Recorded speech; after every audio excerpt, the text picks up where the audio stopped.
enlightenment. Alright, getting started. Recapping last week, you guys found yourselves stranded in the middle of the Bellowing Mires after an attack from some weird-looking upside-down-headed motherfuckers. You managed to basically find where you were going, find out like where you're at and exactly where you're going, decide to head to the outpost. Along the way, you had stumbled into the Kingdom of Dew, where a bunch of small little fey creatures decided to bombard you with rotting berries. Discovering he can speak their language, Casimir decided to negotiate with these little guys without anyone else realizing what was going on.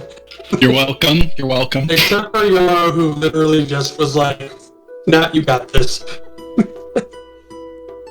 After making a bargain, which actually turned out to be very favorable for you guys, you decide to stop by a nearby burrow on the way to the outpost, to essentially raid it.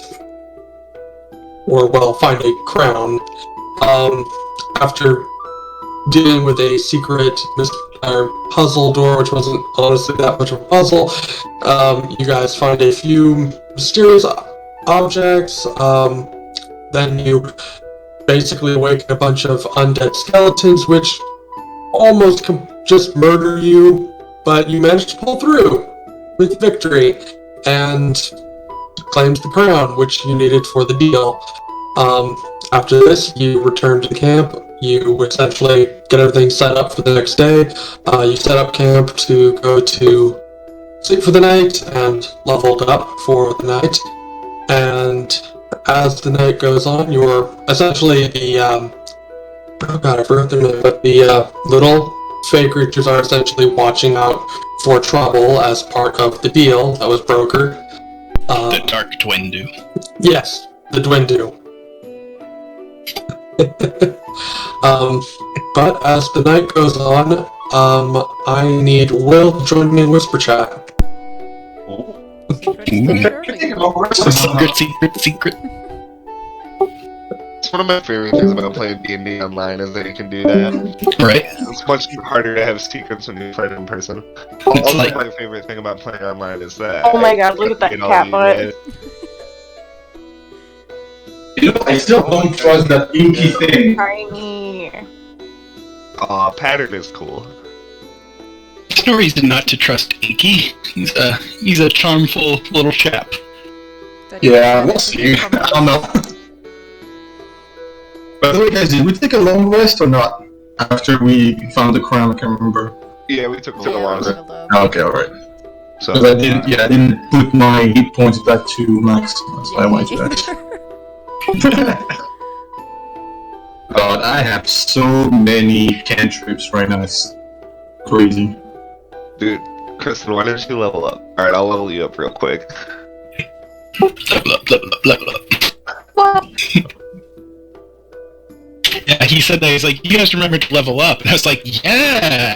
We did it right away. Oh yeah, that's right. I did it immediately, I'm not gonna lie. Like, I was so excited to level up, I did it. I did it too. For some reason, I put my max hit points, and then I did not update my current hit points. So I was like, why am I still on 11 hit point? Where I'm at 21 max. Something doesn't feel right. See, when I first made the character sheet, I was like, I have so much stuff at level 1 and 2 to put in there. I'm just gonna put them all in right away when I had the time. So I didn't have to type all that shit in at once.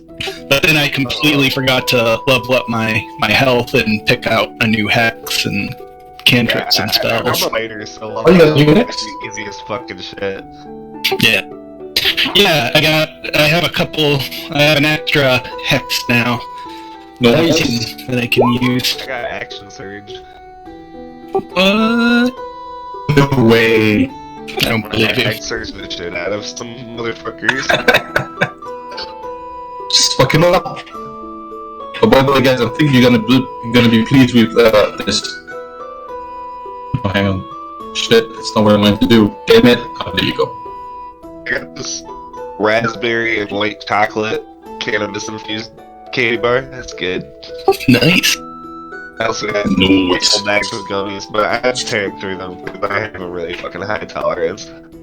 I was very excited for that chocolate bar, and then I got home and took a bite of it and remembered actually, I forgot that I don't like raspberry. Oh, So I was like, I'm making like this stink face. it's a bad Yeah, thing to forget. Yeah. How can you forget something you don't You have think? to try it. Oh, okay, yeah. It just sounded like really good. Like, I don't know, I like white chocolate. I skipped over the raspberry part. Yeah, no, I mean, that's fine.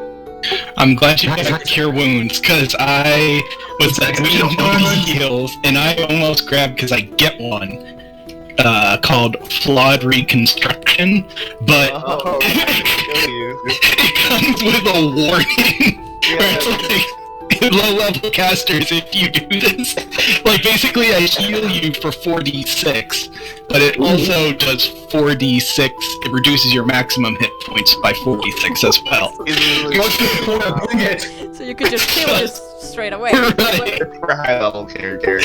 Yeah. Yeah, so, Oh, yeah. but I was sitting there like, oh man, how badly, I'm like, if I do it on anyone, it's probably gonna kill them, so, Yeah. How much Yeah. does cure wounds heal? what do you 1d8 plus spellcasting ability. So I could heal for max of 10. Hey, that's the Very max nice. heal with healer. 1d6 plus 4. Yeah, it's the same maximum. Same maximum, but Do you regain after short or long rest? Okay, got it. and then I could buy a healer kit when we go back to a town. I have 6 Yeah. uses left right now. Nice. Oh, I also have this. Oh, That's that's a good one to have. This is such an underrated cantrips in my opinion because this is so useful. It is really helpful for, like, just helping your party not die. E.T. But the problem with it is that you stabilize them so they're out of the fight, which can really be detrimental, as opposed to healing them. yeah. But like if you don't have when you don't have other Yeah, you options. got no other options. It's definitely Exactly, yeah. It's just that's the downside to stabilizer. I feel like stabilizer is a bit of a pain in the ass in this game. For that reason, Yeah. It's I almost considered taking this spell called Action, or I can give it to a willing creature. Yeah, it's They get an extra action, and I was like, oh man, Alex is a fighter with that plus you can attack. You can attack. the action can be used only to take the attack, one weapon attack. Oh. Yeah, dash, disengage, hide, or use an object. So with the healer feat too, I don't like as far as spare the dying goes. You should let me get people back up because I can get them back up with 1 hit point for a free use of my healer's kit. Oh, okay. Yeah. I mean, spare the dying is really when either somebody, like for example, have like 2 failure on their death stepping throw, then that's when you use it really. Yeah, for sure. I was so glad that you had 5 failures to work with on. Yeah, that's crazy. That's why I love this one. Like, I was pretty much locked trying to get you back up, but it was like worthless. And it was like, well, shit, like if you had only 3, you would have been dead, which would have sucked. Because I like. Well, I found. I don't want any of our guys to die. I like our characters in this campaign. Oh, me neither, man. I have this one as well. It's pretty nice. So Keyjax can disengage and dash as a bonus action now, which helps a lot. Mm-hmm. That's like the best thing with Rogue. It's so great. Yeah. With expertise. Yeah, oh yeah, expertise is awesome too. Yeah, Rogue. And you get it twice. You get it first level and what? 6, I think. Yeah, 6 or 7.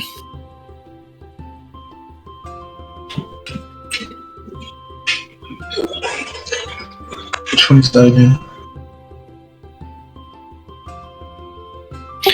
I'm having to get used to playing a spellcaster. This is like my first time playing like just spells. Oh, just spells, yeah. Yeah, because Bernared was a cleric, but also he was like, "What do I do? Okay, cure wounds, and also let Nika die and be super thick all the time." Yeah. Oh, and I think this one, this is pretty nice. I would like to try my hand at a wizard at some point. I think wizard sounds really cool.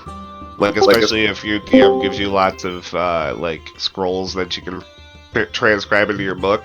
Like, Yeah. It just seems fun. But I always have liked fighters, so I really wanted to try one out. Alright. So, what's going on, Mike? Next, more secret time. No more secret Oh, time. okay. Just Will had a little special thing I had to deal with him. Oh boy. That doesn't sound too nice. But yes, following morning arrives. The sun starts to rise. Belton's probably the first one up, getting everything ready to go. You all awake in your tents. The day is yours. What do you want to do? So, similar weather to the previous day. Still like mid to mid. Yeah, about the 20s same to temperature. 50. Yeah. The sky, it has a little bit of an overcast. It's kind of like in that iffy zone of, is it going to get sunny today or is it going to get rainy? I'm gonna stay in my tent, and I'm going to cast Find Familiar as a ritual to summon my familiar. I Alright. don't suppose I have any coffee to make, do I? Belkin has some what's essentially trail coffee, which is basically just like the most basic coffee you can get. It's Alright, well. it's like the type of coffee that like the really old grizzly guys like to drink that you're kind of like, oh god, this is bad. It's like my brother went to like Arizona or some shit, and it's called cowboy coffee. You like Yes. strain it through your teeth.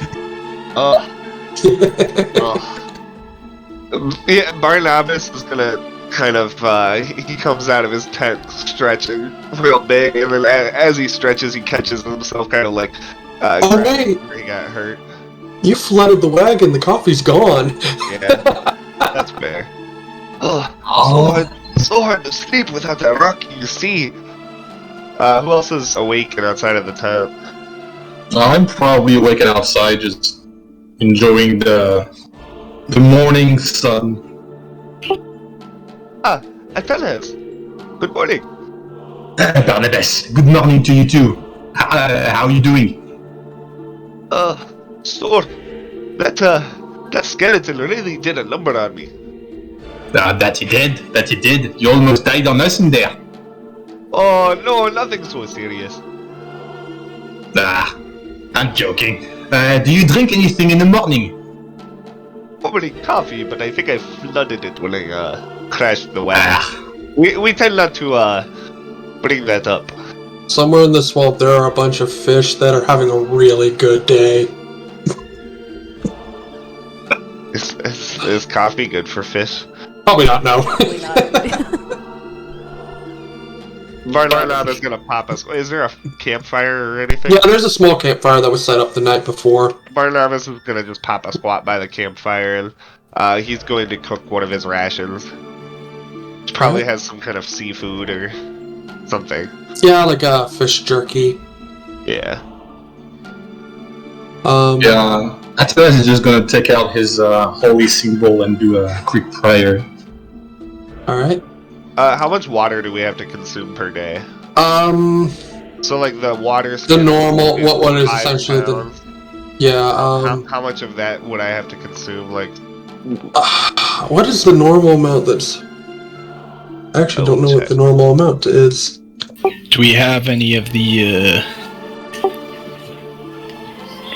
supplies, rations, water skins left at all, or was that washed away? I'd say you still have the water skin, like you still have fresh water with the wagon, so you probably don't need to use your own because that stuff would have been barreled up and like sealed tight. So it says we have to drink 1 gallon per day. So I'll just subtract out a gallon for what I drank yesterday. Let me see how many gallons the water skin can hold. It's probably 1 because 1 gallon is pretty freaking big already. 4 pints. Oh, That's it? I'm out of water, guys. That's 0.12, or no, hold on, 4. That's half a gallon per water skin. I only have 1 water skin, and it's empty now. well, Belkin did have fresh water with the wagon, Oh, okay. which that would have been sealed up. Yeah, that would have been Like a sealed barrel. up tight. Yeah, in the Okay. barrel would have been some. Yeah, So I can refill my water skin and then Yeah. I'm good? Okay, cool. you can attempt to drink some swamp water, but I wouldn't No. recommend it. No. But Casimir, describe the ritual to summon your familiar. Yeah, so I'm gonna be sitting in my tent and I'm just gonna have like my book open, and if anyone could hear, it's gonna be kind of in like a hushed tone, but he's gonna be like kind of like humming in indistinguishable language. I don't have one for find familiar. Damn it. But One that you didn't prepare. I know, I have it for all my hexes and everything else. Yeah, so he's gonna be sitting there doing that, and probably if there was any light in there that could be distinguished, it would probably dampen a little bit. And he's gonna be like stuff like that. And yeah. Sounds like whatever Casimir ate last night is disagreeing with him.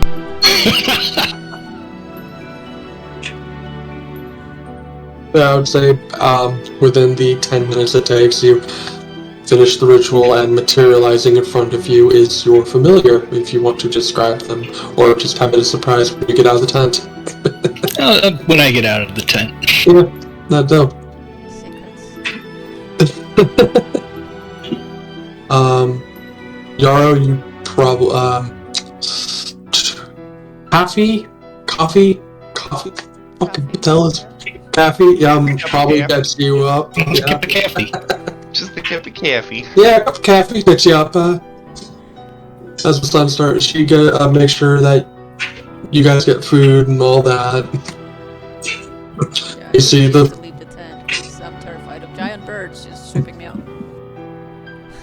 Yeah, strangest thing, you haven't seen any since that one incident. It is so weird. It only need to Alright, happen I'm once.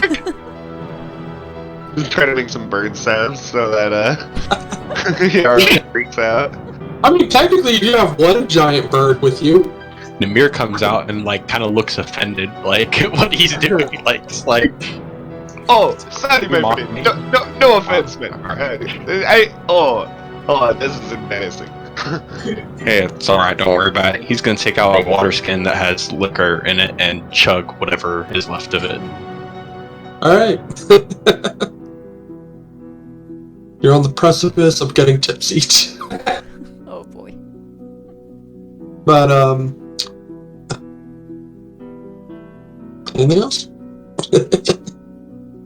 Just ready to move on. Do we see any of the dark Dwergar?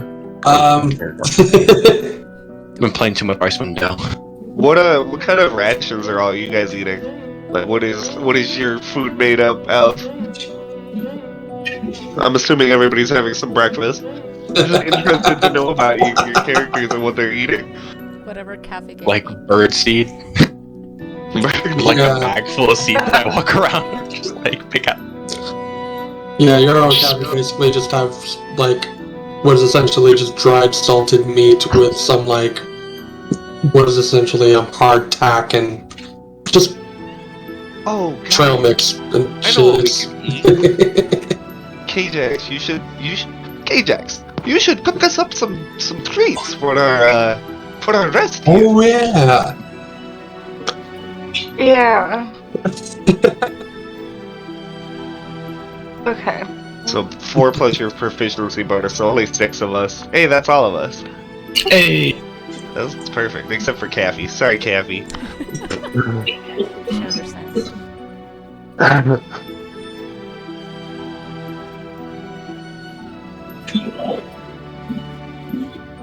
Well, yeah, the NPCs are yeah, you notice the family's also up there, essentially already in the wagon getting ready to... It looks like some people are basically already getting ready to just... They want to get the fuck out of the swamp. But, Well, we're just doing our last 2 hours of our long rest, so they can wait their fucking asses off. They don't got fight monsters and shit. Yeah, for real. Yeah. They just get to smell this wonderful treats that KJX is making for us. What kind of treats are you cooking for us, KJX? Tell us about your treats. I don't. They're. Like some. Kind of like knockoff hot Cheetos. Oh, spicy. dang. Yeah. Fried I like fried it. swamp. How would you fry them? I love it. I mean, there's Magic. We live in a magical world. You can do whatever the fuck you want. I mean, there's probably... I mean, there's a cooking pots and stuff, and there's probably, like, lard or something that you could use to fry some things up. She's prepared. She's got her cooked utensils. Yeah. So, I was gonna say, if not, Casimir's flasks of oil that she maybe jacked. Maybe not the right kind of oil, but... it's like, oh, this tastes atrocious. Alright, so we all have some hot Cheetos. So we can eat the treats to gain temporary hit point. 2 temporary hit points. Yep. Barnabas is just gonna snack on those right now. Casimir would have come out, I guess, shortly thereafter. He's, After you start smelling the food. after I start smelling fucking hot Cheetos. Oh, my friend, is your rear end okay? Yes. Thank you for your concern. You're welcome. I'll give you some kind of special ointment for it later if you need it. Just let me know. I'll be sure to let you know how it turns out. But you're gonna see sitting on Casimir's shoulder right now a pseudo dragon, a smaller type dragon type thing, and it's gonna have blue scales with like icy white shimmer like down the spine and also in the folds of his wings. It's gonna have black, where the whites of its eyes are gonna be its black, and the iris is like emerald green. Barnabas' eyes would get really wide upon seeing it, and he'd be like, "A little fake creature! Watch out! Watch out!" Yes, how the fuck do you get a dragon? Is an old friend of mine I haven't seen in some time. This is Elidibus. Oh, Elidibus, say hello. And he'll just sit there and just kind of like nod his head like, so. Well, Casimir, Gajax has made us some, she calls them hot Cheetos, flaming hot Cheetos. They're excellent. You should have a batch. Don't mind if I do. Thank you. Make this He's gonna just- fantastical fantasy world filled with terrible creatures, and you introduce Cheetos. I absolutely love it. We're gonna become the Frito-Lay Corporation of this. Oh god. I'm gonna become All the people of Wallachia are suddenly going to be morbidly obese. Yeah, for real. Alright, unless anyone else has anything they want to do. Pelicans essentially, All of us with the Cheeto, the, like, yeah, Cheeto Cheeto all dust over everywhere. It's Casimir's a little annoyed because it's getting on. No, Casimir went to town. He's a little annoyed because he realizes, like, it's got like on his robe a little. He's got a little Cheeto dust on it. Like, I'm supposed to be intimidating. Casimir, on your other shoulder, you suddenly hear the voice of a strange, small, familiar creature. Finally up. We're leaving. Right, in a moment. We'll leave when we're ready. Just disappears. You're like looking around. There are a lot of these little guys all around you. You see, like, sitting on a rock, there's literally just a group of them with their own like, sort of small miniature fire going, and they have, like, what are essentially minnows on sticks that they are roasting. How small is the fire? Like these these guys are, like, maybe half a foot. Like, they are smaller than you. They are, like... They're about the size of your kitten, honestly. Yeah, I was gonna say. It's like the perfect comparison. They are that small. He's so small. Aww. Just love how he perches on your shoulder, too. He just looks That's so... adorable. This is my kingdom. What a dude. Okay. After he disappeared, Casimir would just look around at everyone and be like, right, so whenever everyone's ready to go, I suppose we should head out. Yes, No rush. Belkin, I would prefer not to drive today. I think I'll sit in the back. I got tomatoes or some shit thrown at me yesterday. Not my cup of tea. Yeah, that's probably a good thing. They were Who raspberry. wants to sit up front with, raspberries? Thank you. Who wants to sit up front with Belkin? I can't drive it, but I can sit up front if you want. Good Yeah, guy. he's driving. It's just like, who wants to sit up front? Yeah. So I'm gonna hop in the back all obnoxiously. Alright.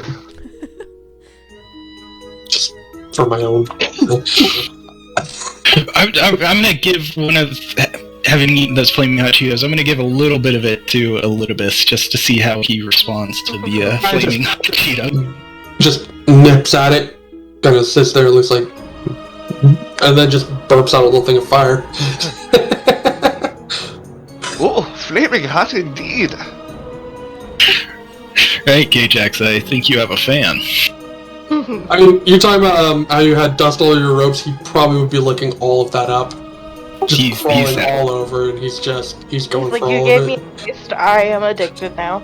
This would be probably like the first time you'd see Casimir like actually show some like excitement and like joy. Oh. If they could see your face, they'd probably see his. Yeah, if they could, they only but, see you know. the two eye. His Well, like I'm lowering the scarf just to at an E. Yeah. exactly. All right. You guys get set to go. You do notice all of the little Fae guys are getting all their stuff together. Which I really should write their name down. Dark Dwindu. Dwindu. Yep, the Dwindu. DWENDU. You think with a name that fun, I would remember it. You got a lot to remember as DM. Yeah, man, it's totally understandable. The dark little guys. Yeah, Dwindu.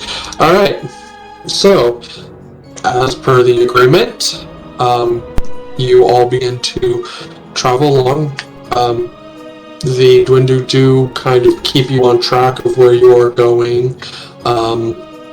There are a few instances where you are essentially going in a direction and they kind of have you go around that certain areas because, I mean, you probably would have run into something pretty nasty. So they are essentially saving you from a lot of trouble and a lot of pre-made combats.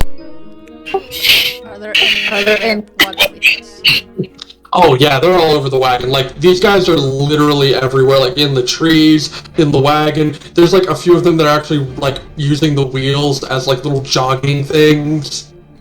Jogging on the wheels. Okay, you're One of them probably gets talking stuck in the with mud and then inside just the run wagon. over. Yeah. In Sylvan, so no one else. Except Casimir knows. As the wagon gets moving, Barnabas, who probably slept really poorly last night because he sleeps better when shit's rocking, he falls asleep on the wagon 'cause Oh, it's yeah. almost like a ship. So he's just snoring loudly in the back. Alright, you guys are like completely off-road, so this wagon is just like rocking to and fro as you're moving through this swamp. That's how he likes it. Casimir's gonna turn to Atenes and be like, in reference to all the window around us, be like, see, they're more charming once you get on their good side. More endearing. What's your class? I think it's a 13. Yeah, 13. You get hit in the face with a rotten berry. Just not all that endearing, but I think you speak too fast, my friend.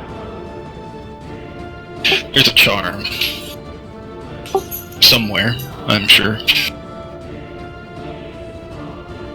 Alright, as you continue to travel along, you do notice, there's one instance where you do notice they kind of lead you around an area, and in the distance of where you would have traveled through, you do see a large shape kind of lumbering up out of the swamp and just kind of walking along, as they have essentially led you past some very large creature. You keep moving until eventually you find the swamp water starting to recede, and eventually you see the road, as they have led you back, at least to the road, and according to the little fellow you have been talking to, who you have not gotten a name from. Nope. Yeah, they are just north up this road is the outpost. So Belkin essentially just gets things back on the road. Kind of keeps an eye out, because the last time you guys were traveling on the road, you got attacked. All of the Dwindu are just sort of, it's really weird because they're kind of like running through the trees, but as soon as they like disappear behind one leaf, they reappear on a whole, like a completely different tree, like there's some weird kind of teleportation shit going on here. But this journey essentially takes most of your day to do, as you are, yeah, it would have been 8 o'clock. Yeah, so it is about, you were woken up maybe about 7, 8-ish. It is now probably getting close to 4, if not getting closer to 5 in the evening, as you are finally in the distance seeing what looks to be some sort of large structure appearing. And Belkin is like, finally! Fucking there goes the goddamn accent again. It's never gonna get right. Just gonna have to I love it, dude. You're doing great.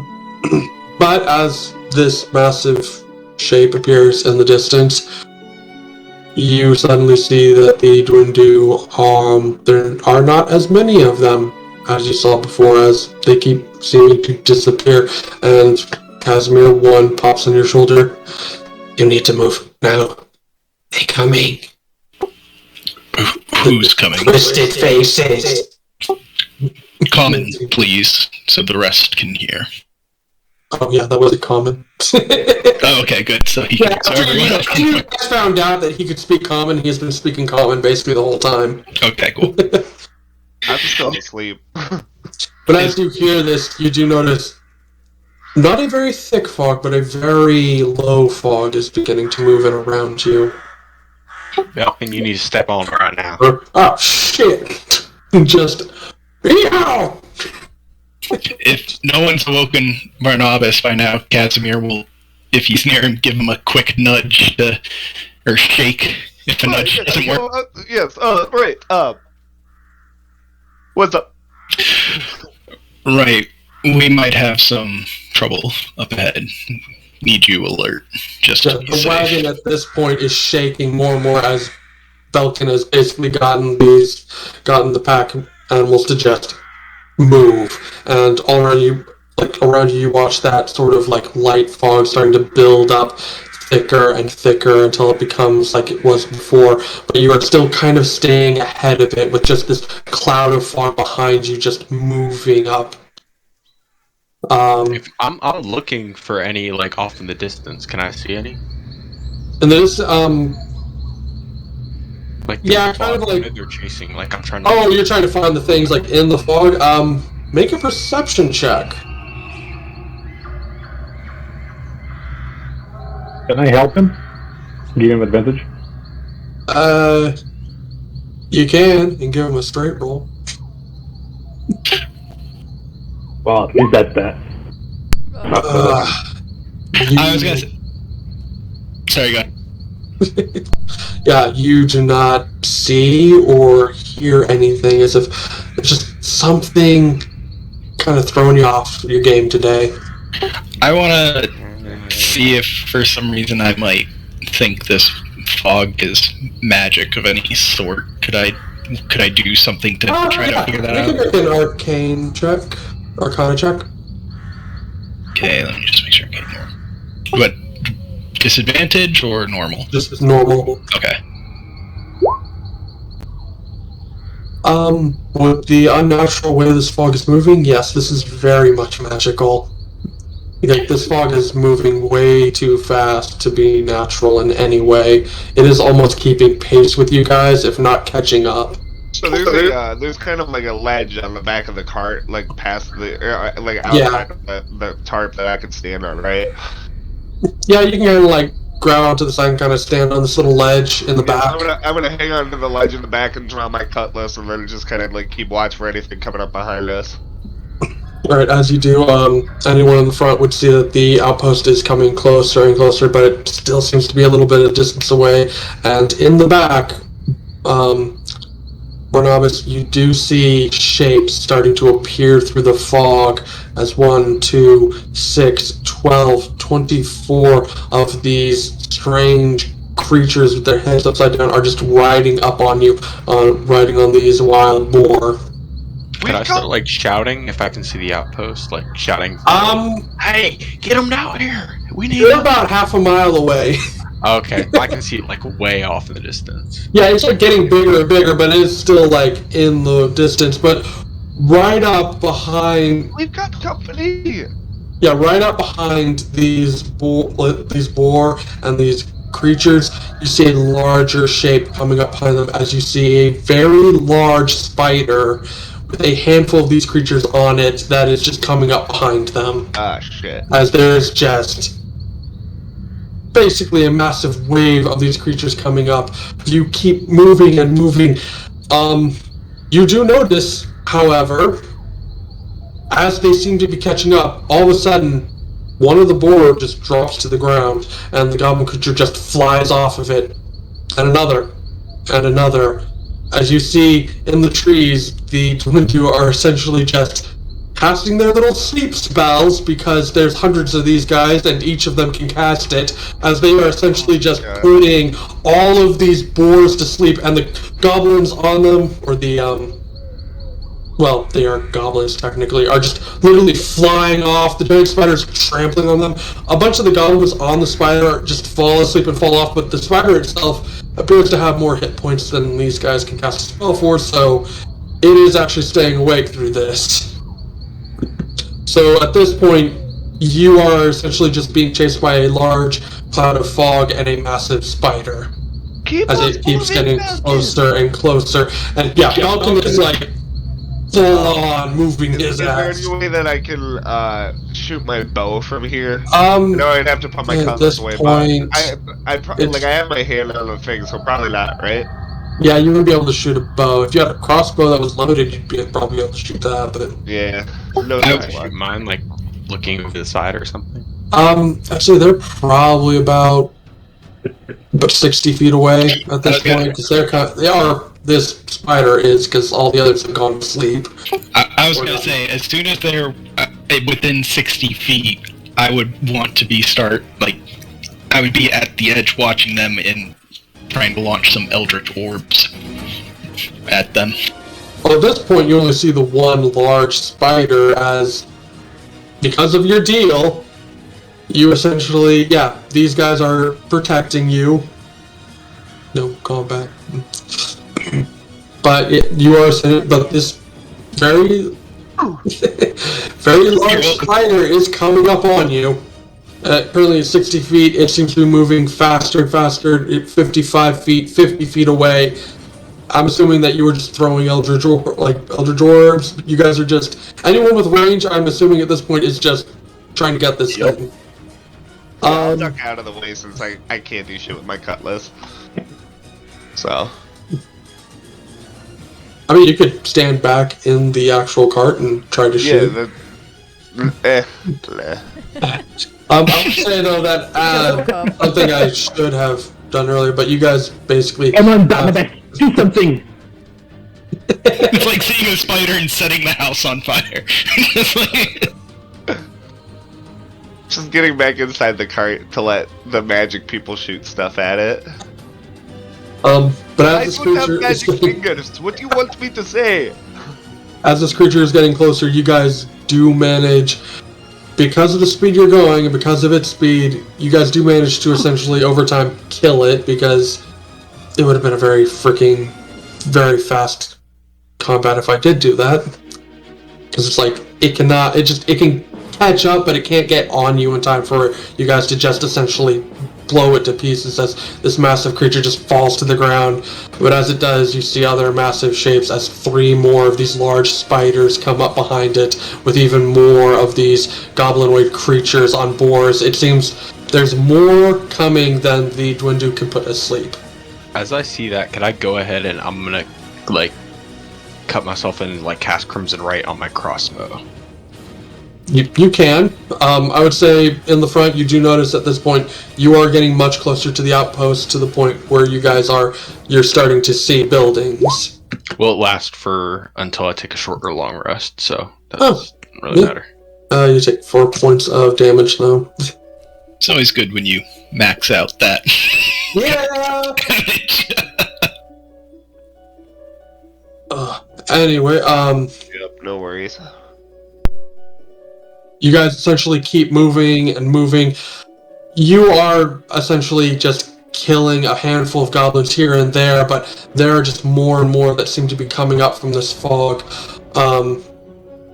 At this point, Namir, you do notice you are about 200 feet away from the outpost. If you want to fucking just start yelling at that point. Yeah, I would. I would start screaming for help. As you do see in the distance on the battlement, there are figures moving, and then suddenly you hear a massive boom as a cannonball shoots past you and just nails into one of the spiders behind you. You hear another boom, another cannonball takes out half a dozen of these creatures just coming up on you. You hear a number of gunshots as rifles are just going off. Even from this distance, they're basically blindly shooting, but they are taking a handful of these guys out at a time. But no matter how many they take out, there seems to be more to replace them. I'm gonna yell out for the Dark Dwindu. Hey, little guy, come here. Yeah. I'll hand him the crown and say, you probably ain't going past here, so take this and get out of our hair and we'll get out of yours. Ah! He just jumps off and disappears. But as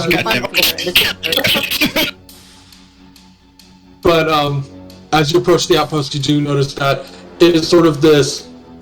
It's like a small community with a large sort of stone wall all around it and a massive fortress. It's not like a town per se, but it's essentially just a large fort with kind of like a small town kind of built inside of it. But as you approach, you do see there is a drawbridge being lowered so that you guys can essentially get the fuck in, and Belkin is just moving his fucking ass to try and get inside there. As you do get closer, you do notice coming out of the moat is another large spider, and it is going to attempt to hit you guys off the bridge. Boo. Boo. No. I actually have something. Wait, when it's coming up, can I try to hold it? Can I use my blood curse to hold the creature? Can you show me exactly what I could it reduce its says? speed to 0. I could reduce its speed Oh, to 0. I mean, yeah, but it can still... You can reduce its speed to 0, but it's basically already there Okay, next it's to the already on road. the Alright, then I won't. It's already, near the road, so it can... Even when you guys go by, it's gonna try to just hit you, but, let's see. Yeah, I would say it's on the right side, so... gonna roll randomly to see who it attempts to hit. Let's see, that's 1, 2, 3, 4, 5. Yeah, I'll roll a d6. Alright, do something! The spider! Jokingly, I said. Oh, well, lucky for you, it's going for an NPC because Kaffy is the 4th one down. I was putting the It's okay, things on Kathy the... can die. Yeah, We're all it's like leave it as Cappy. yeah. I find it to be the She also has least like good 40 hit person points. here. Oh yeah. That's true, she's way too OP for this group, but, oh, never mind. So, 2 attacks. Hey. Oh, she's dead. No. Crit. That's gonna be you, Bernared. So this creature's gonna like move its massive forearms and try to come in and stab both you and Kaffy, who are right near the end as you guys pass through. Oh motherfucker! So it is going to. Good thing I ate those hot Cheetos. Oh yeah, this is one of those things where. It ain't easy being cheesy. Oh boy. Yeah, last time I had to change that. Alright, so let's see, that's... Alright, so what is your armor class, Barnabas? 15. So, first attack against Kaffy hits with a 10. Oh wow, our armor class sucks. Oh no, not with a 10, with a 15. Oh wait! I should probably check.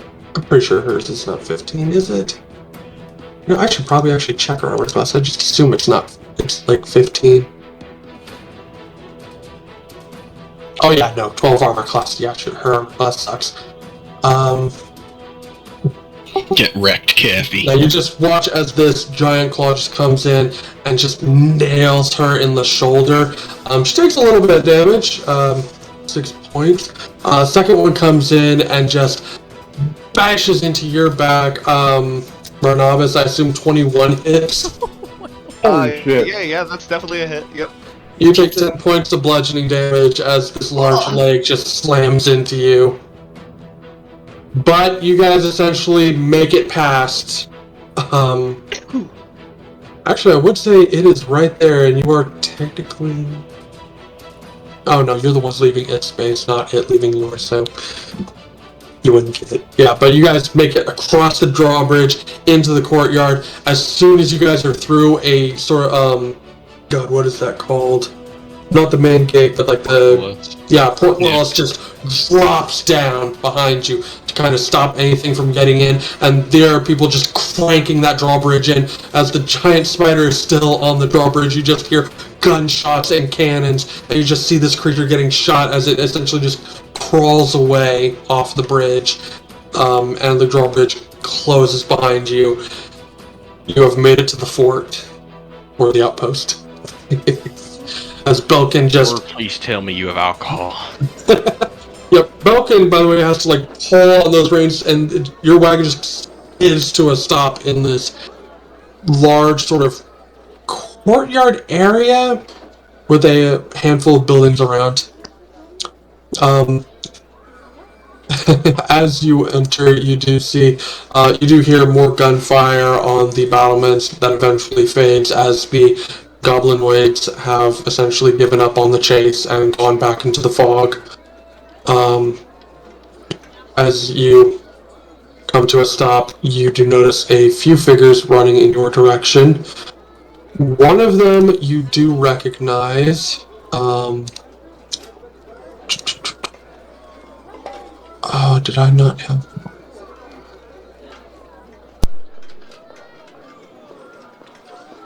Where did I put his name? Oh, there it is. Kazvek, the essentially your guys' caravan leader, the guy who was essentially in charge of security and was leading the caravan. He's running up next to this other figure who appears to be appears to be a large bear-like humanoid with almost like these long, like sort of braided hair, almost like the best thing I can describe is like some sort of Viking bear person running up next to him. Barnabas was probably clutching his arm or his shoulder or wherever he got hit. Oh. Yeah, you guys look, and you, as a physician, would notice your arm has probably been just knocked out of its socket, as it is just kind of like in a very, very strange position that it should not be in. Come here, I'm gonna put your shoulder back in position. Are you ready? 1, 2, and I pop it at 2.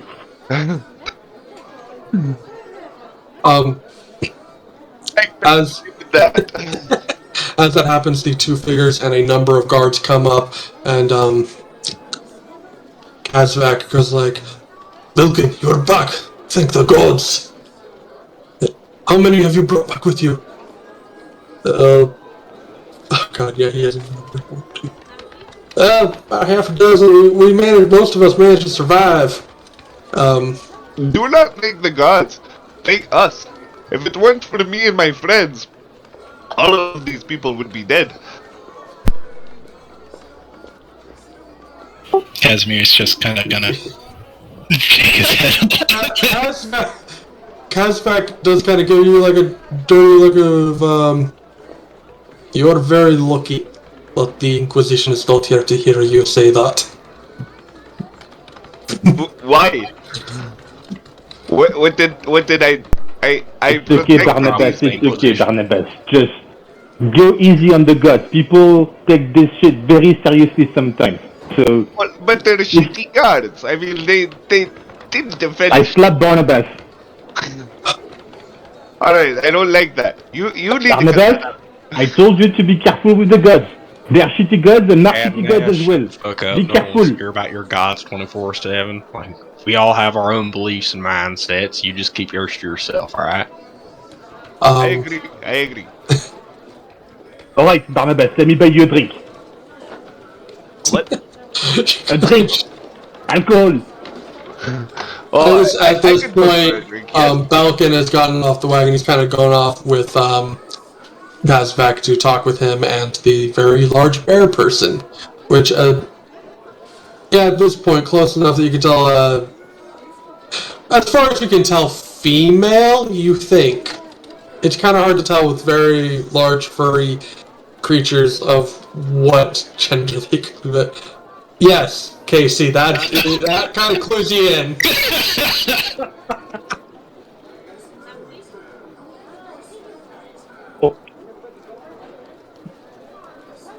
Just making sure.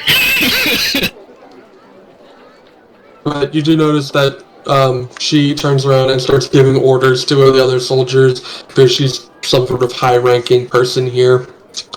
But Right, let's go find a fucking bar.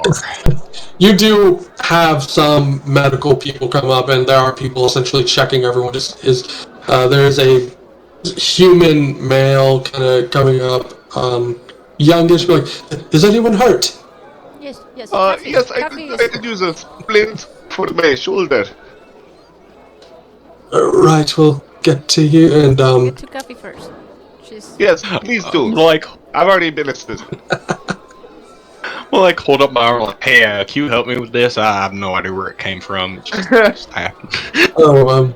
Certainly, he kind of points to, like, there's like 4 medics here that kind of like are just generally going around, and they kind of patch you guys up. To essentially stop the bleed. I would say,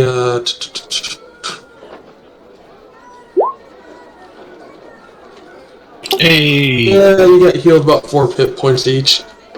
So they're not like, they're trained medics, but it's not really healing you, it's more of stopping you from getting worse, but you, yeah, heal about 4.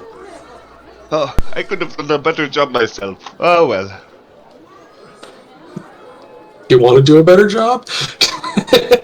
No, I'm gonna stay at 14 for now. Alright, but, Actually, no, we probably will get a chance to. So I'll use another use of my healer's kit. I get to roll 1d6 plus 4. So I heal myself for 9. See, while I do it, I give them a lesson on how you're supposed to like bind the injuries, and then I turn to Kathy and I say, "Are you still hurt, Kathy? I can heal you probably better than these fools could."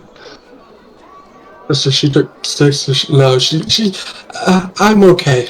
I can manage. She only has now 2 down. So yeah, no, she's good. And now, Namir, I really don't want you to. I don't want to see you cutting those stitches off again. Okay, it's important. Well, I don't know. Sometimes it can't be helped. And situations and stuff. Okay. Well, I promise to patch you up if it happens again. I'd appreciate it.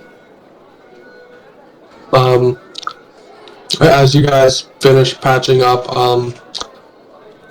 I'd say, yeah, you get enough of a look around that you do recognize a few wagons that are here with you. It appears that counting your own wagon, out of the 23 wagons in the caravan, only about 5 seem to have survived. See, they were shitty guards. I mean... Or they were good guards who were completely outnumbered by an I asked them if they were hiring. I'm gonna ask Buckin, hey, if the path's getting so dangerous nowadays, why are people still heading up here? Buckin isn't around, like... Oh, yeah, he went off. He went off with... Yeah, he kind of, well, someone needed to report in on what happened, so he's kind of just... Well, I think they know what happened, but I guess... But you would notice that, out of the 5 wagons, or let's see, that'd be 4 with you guys, 2 of the wagons, one of them appears to be one of the guard wagons, which was essentially carrying gear and stuff like that, but you do see a number of individuals around it that are armed. You do notice another wagon that was kind of like your wagon, where it was essentially just a transport for civilians. Barnabas, you recognize another wagon as this sort of strange wagon that almost looks like a very small house on wheels. That's the one where I got that very good coffee from. Also, there's like a fortune teller in there or something. I think she disappeared the door with like some kind of illusion magic or something. But anyone, we could go get coffee. Anybody want coffee before we go get drunk? It's cool do because another dwarvish coffee. Stay up. It's great because then when you get drunk, you're still very awake, and then you can just be drunk and very hyped. Exactly. In my home situation. I could be down for some libations. As you guys are saying that, there is a 4th wagon kind of near hers, which does not look like a normal wagon like the others. It kind of looks like a large sort of box wooden structure with the 4 wheels, and on the side you see a very artistically done sign. Let's see, that says Bernared Trench's Traveling Shop of Wonders. Bernared Drench. That sounds interesting. Yeah, it sounds interesting, but I'm fucking broke as shit right now, so... Barnard turns out his pockets and then he says, "Oh, yes, me too. I suppose I only have enough for the alcohol." Yeah, it's not like you guys just picked up a whole bunch of stuff. So, not at all. I don't have anything. I think I forgot to write it down. You guys seriously forget to write down? No, I have it written down. Oh, thank God. I have one of them written down. I think somebody else took the other thing, but I have the skeleton eye, the ruby thing. You have the ruby. Did anyone take the 3 bloodstones? Pretty sure Barnabas. I have it in my notes. Barnabas has the 3 bloodstones, and that Namir took the eye. Very inarticulate notes, but... Barnabas has the armor, and Atanas, I believe, has the sword. And then somebody picked up the horn. I know that. How much do the bloodstones weigh, Mike? Like 0.01. Like, they are just really small and light. They're not. I honestly We're probably about wouldn't to even sell count them. them as Don't worry about weight. Like, they are so light, it's basically like putting pennies in your pocket. Cool. Alright, I got it. Oh yeah, I had the short sword in my inventory, and then it just maybe probably didn't put it. That's why.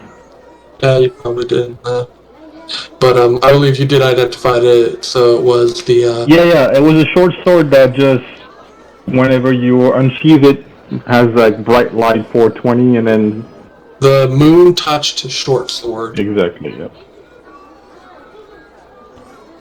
Well, we can head go get some coffee and then sell all our shit. Sounds like a good plan. And I think someone said they picked up the whole. There was a horn on the actual horned skeleton. Did someone pick up that? Wasn't it? Yeah, I grabbed the horn. Okay, you got them. Just wanted to, because I know you guys picked it up, and I know you said, okay, I picked this up, and I was like, I could be a dick and just be like, if you didn't write it down, you didn't. No, I got the horn. I didn't put down that tennis. Got the magic sword. Alright. I had it, but anyway. Before we go, I want to ask Nina and Yori where they're going and if they need help going there with Hazel. Like in the town. Oh, in the town. You just. We're just going to find somewhere to sleep for the night. Okay, fair enough. I'll go with you just to make sure nothing happens. Coffee goes with you to help find somewhere to sleep. The rest of you. Yano, you don't want coffee? You I don't want coffee. coffee? And coffee doesn't want coffee. Well, tongue twister. Yano, I feel that there's something special between this whole thing that we have, this wagon. What wagon number were we? Did anybody get our wagon number? We're on Dorothy. The name of our wagon was Dorothy. Well, I feel like we have something special, this whole Team Dorothy thing going on, so Good for you for remembering the name of the wagon, which I did not write down. I did write it down. I just read it. I was like, why did I write that down? Oh, I'm glad you did.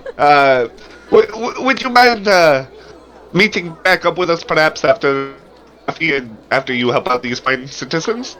Yes, I'll be back. I just want to make sure that Hazel gets where she needs to be safe. All right, then we'll She meet wants at the to hang shop. around someone All right. her age. It makes sense, but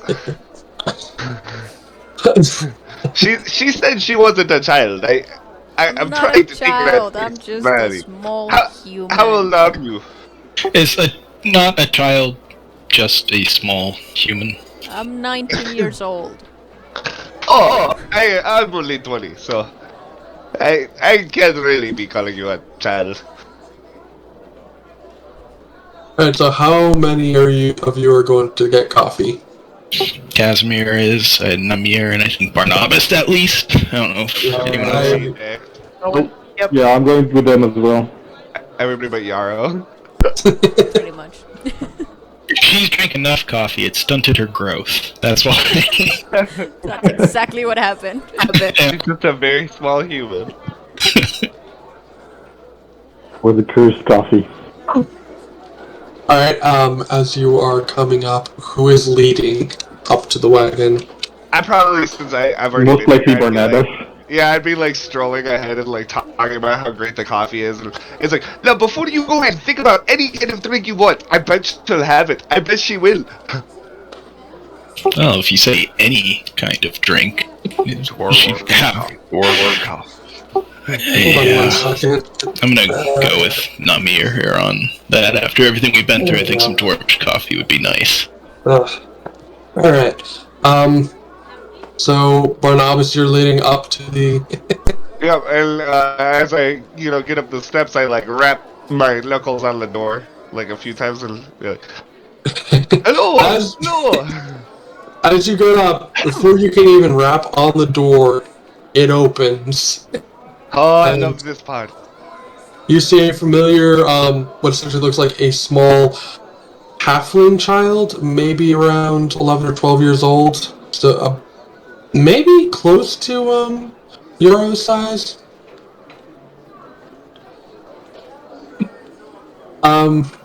Just looking up at you, and suddenly you hear a voice from inside. Let them in, dear. I'm expecting them. As he opens the door.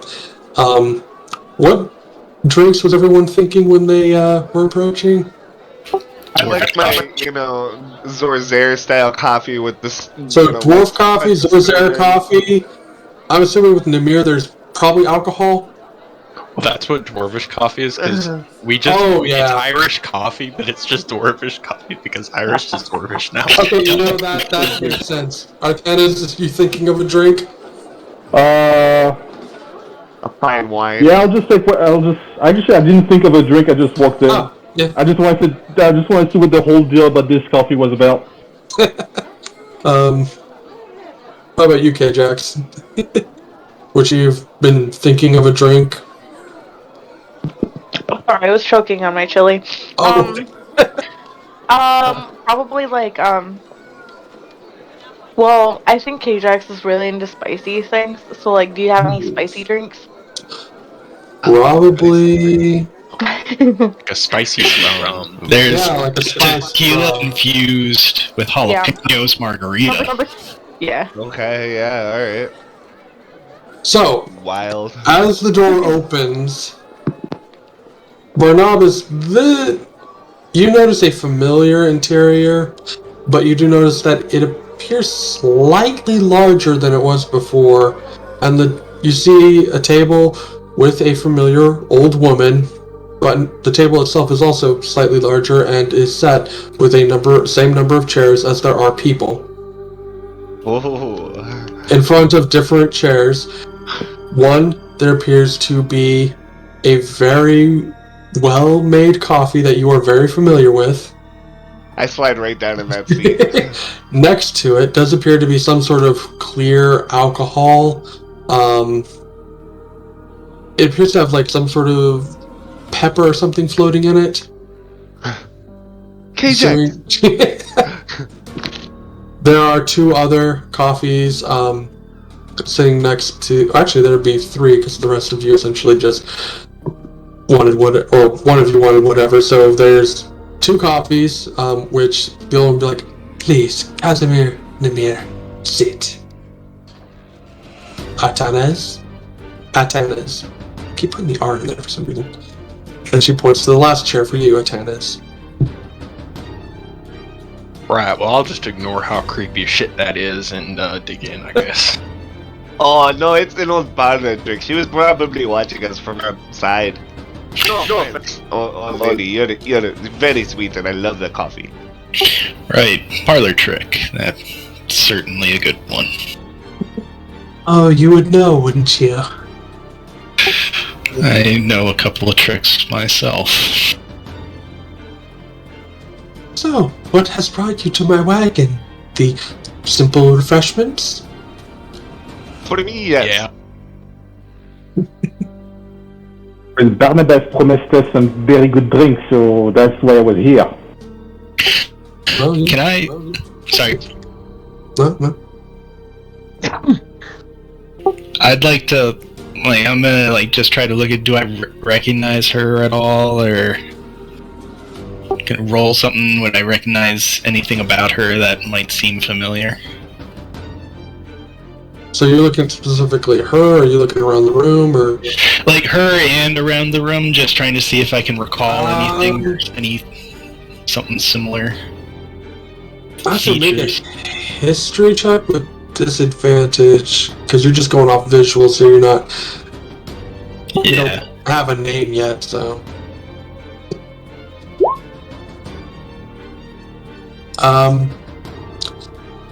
I mean, there's something familiar about this, but it's kind of...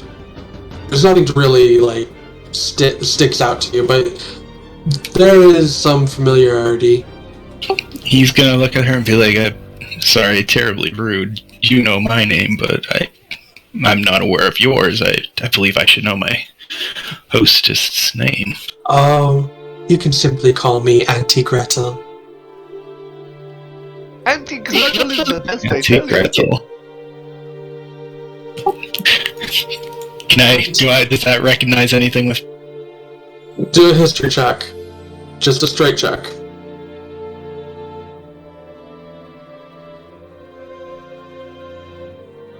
-10 though, because of your face. Okay, that's fine enough. You do recognize the name. You don't know a whole lot about this person, but your grandmother has mentioned her. Or at least she's mentioned the name once or twice, but you don't really know too much detail except that she seems to be a wanderer of some kind. And is in the business of fortune telling and a little spellcraft. Sorry, I was writing that down. So, Auntie Gretel, it's a pleasure to meet you. Thanks for being so hospitable to us. It is my pleasure. But please, was there anything else I could do for you? Casimir, he's gonna be whispering this. Do you know anything about this chick, or just like some sort of spell caster or some shit? You're gonna hear in your head my voice just going like, "We'll talk later." Alright, sounds like a plan. While I'm doing that, I want to look at her while I'm doing you hear in your head, "Oh, we don't have to be secretive here." I knew it. I am disappointed that young Yarrow couldn't join us. Oh, me too. I tried to get her to come in, but, you know. What can I say? She was worried about that kid. Oh, that is understandable. Children are the future. Yes? I'm gonna look at her and just go, I understand you do fortune telling. Is that accurate? Maybe not as accurate as what you do. I see. Would you care to show us your gift? Perhaps read my fortune, or if anyone else is willing.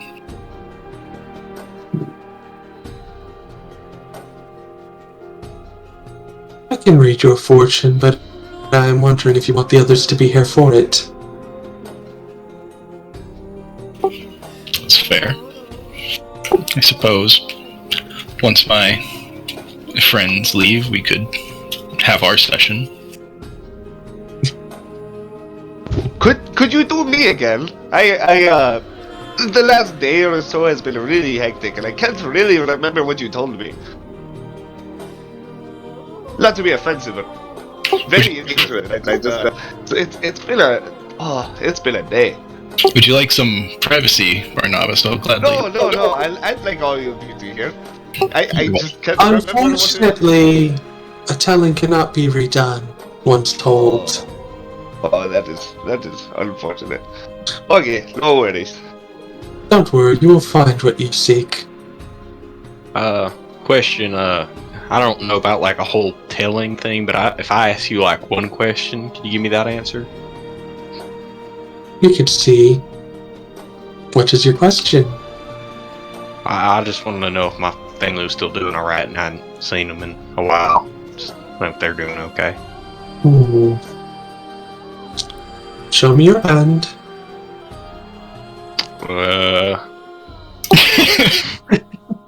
You get out your hand, she kind of like cups it.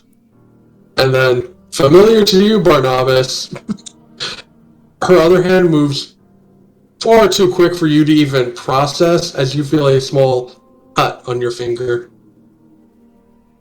And she is holding up a tarot card with a little bit of blood on it. And she begins to shuffle them through the deck. Apologies. It helps with the telling. It's alright, I'm not unused to it. Take a drink. It'll make it better. Will do. You take a drink. You get the familiar alcoholic buzz, but you do notice that the cut on your finger is gone. Which, by the way, anyone who did take damage after you drank this beverage, you're at full health. So basically, Barnabas, Your shoulder doesn't hurt anymore. I was already at full health. Alright. Well, your shoulder feels less sore. Okay. Alright, but, you were asking if your family was doing okay, right? Yeah. Alright. So, let me get the cards here. As she shuffles the deck, she pulls out 2 cards. Turning face up, she reveals the World card. And the second card turned up, let's see, which one is that? Oh.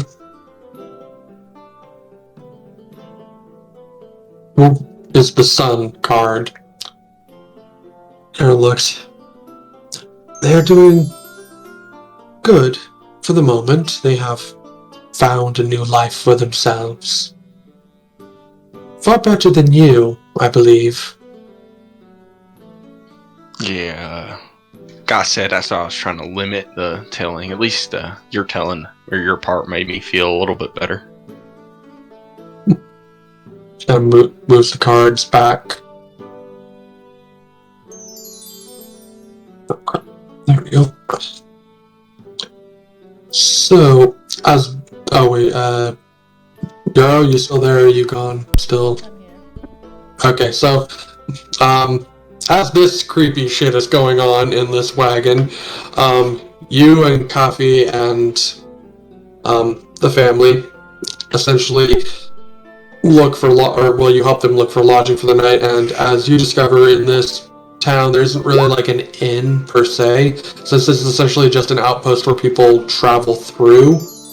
There are actually barracks, sort of these public barracks that people essentially just go into, and there are a number of beds, kind of like military style, lined up against the walls that you kind of just get a bed and sleep in. But you do notice that okay. You do notice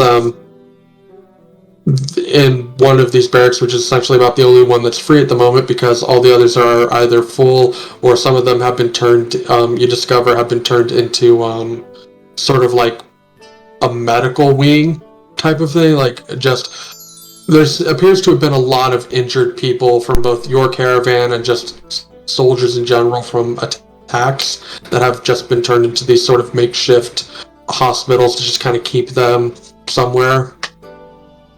But you do find another one, and you do notice that in the back of each barracks there's like essentially 2 sort of private rooms. While the open barracks area is for free to stay, you do come across essentially this person who's kind of like in charge of the barracks, and the private rooms are more for like families, and it actually does cost a little bit of gold, or not even gold, more like silver, but both the family, essentially, they pay a little bit of gold to get one of these private rooms, and you see Coffee actually spends some silver to get you to one of the private rooms in the back. Nice. Go like Cafe. I don't want to sleep yet. I need to meet up with the people Just that we met. making sure that we have somewhere to stay. Okay. Can we go back? Yeah, you guys can head back as you have gotten the family somewhere to sleep. We go Alright.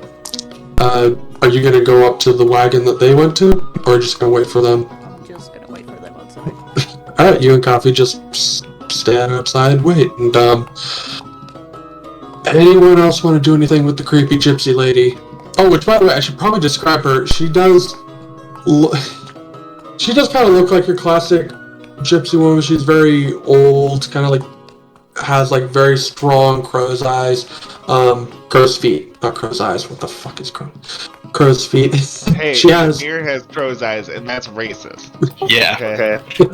She does have like this sort of head wrap thing that it's not really a turban. It's more like someone took a like very long like oh god, like I'm fucking forgetting the names to everything currently. Like the decorative headscarf. Yeah, it's kind of like a decorative headscarf that has like a number of tassels kind of hanging off of it.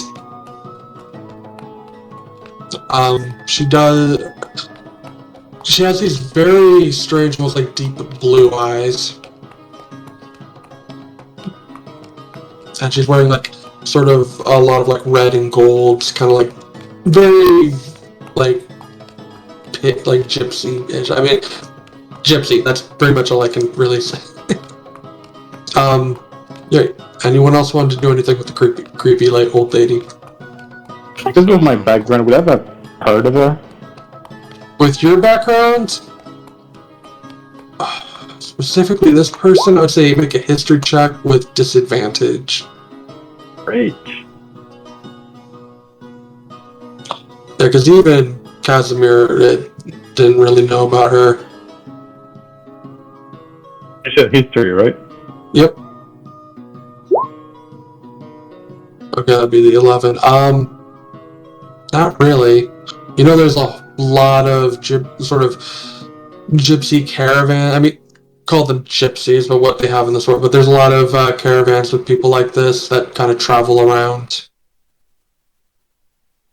Nothing really. I'm not going to do anything. I'm just going to enjoy my drink and see if anything else wants to have their fortune read and see what good or bad thing could come out of it. Quick question, like how much do you know about like everyone here? Like what's the particular interest?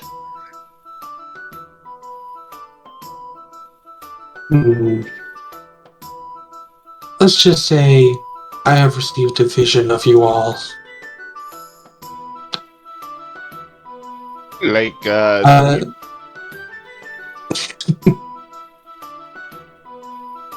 Not precisely, more of the card reading variety.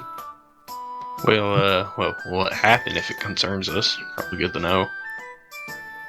It did not reveal too much, which is the reason I am interested. You are all bound together in some way that I cannot foresee. Like on this trip to Wallachia, or? You each have come here with your own motives. And apart you will fail at them, but together you might succeed. The fortune does not reveal what this path is. You're not a very good fortune teller. As your friend can attest, the spirits are not always willing to give their visions. The tree that bends is often stronger than the one that resists. And he says that while looking at the mirror. I don't know what the fuck that means, but It means have an open mind. I mean, having an open mind, but I feel like what he said was particularly useful. to be fair, she's giving you free drinks and free fortune telling. If she was paying for us, then I would accuse her of being a shitty fortune teller. But really, she's a wonderful host. Auntie Gretel, we love yeah, wonderful host, bad fortune. We love it. Thank you. You're welcome. Namira will give you one thing. And she kind of goes to the boy who hands her something, and she hands you what essentially looks like a very strange root. Chew on this before you go to sleep, and it should hold back the dreams. Hey, Namir, I don't know that I would do that. Well, Casimir, you would recognize this because you got history with this. This is basically what is referred to as licorice root. It's kind of, you probably would have chewed on some of this as a kid. It's kind of just like a root that you chew on. It has like sort of a very sweet flavor to it. You don't really eat it, it's more like you just chew on it. Thanks, I'll consider it.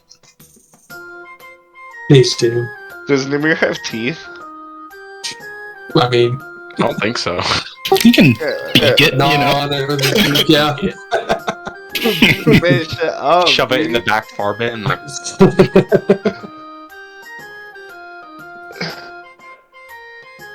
Casimir's just gonna kind of sit there and lean back, I don't think he's really had much of his coffee yet.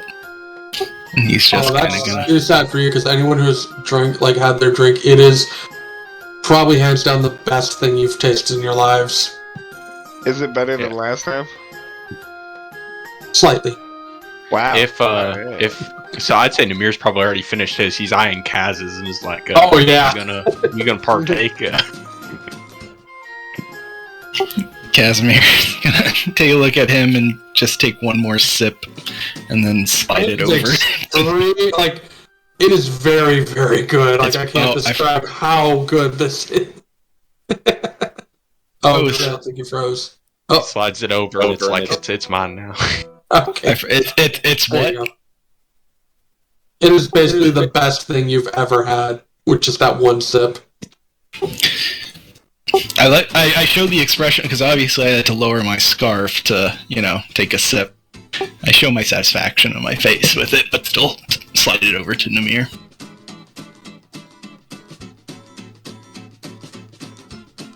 Alright. Well, I'll leave you alone for your creepy ass tailing, Kaz.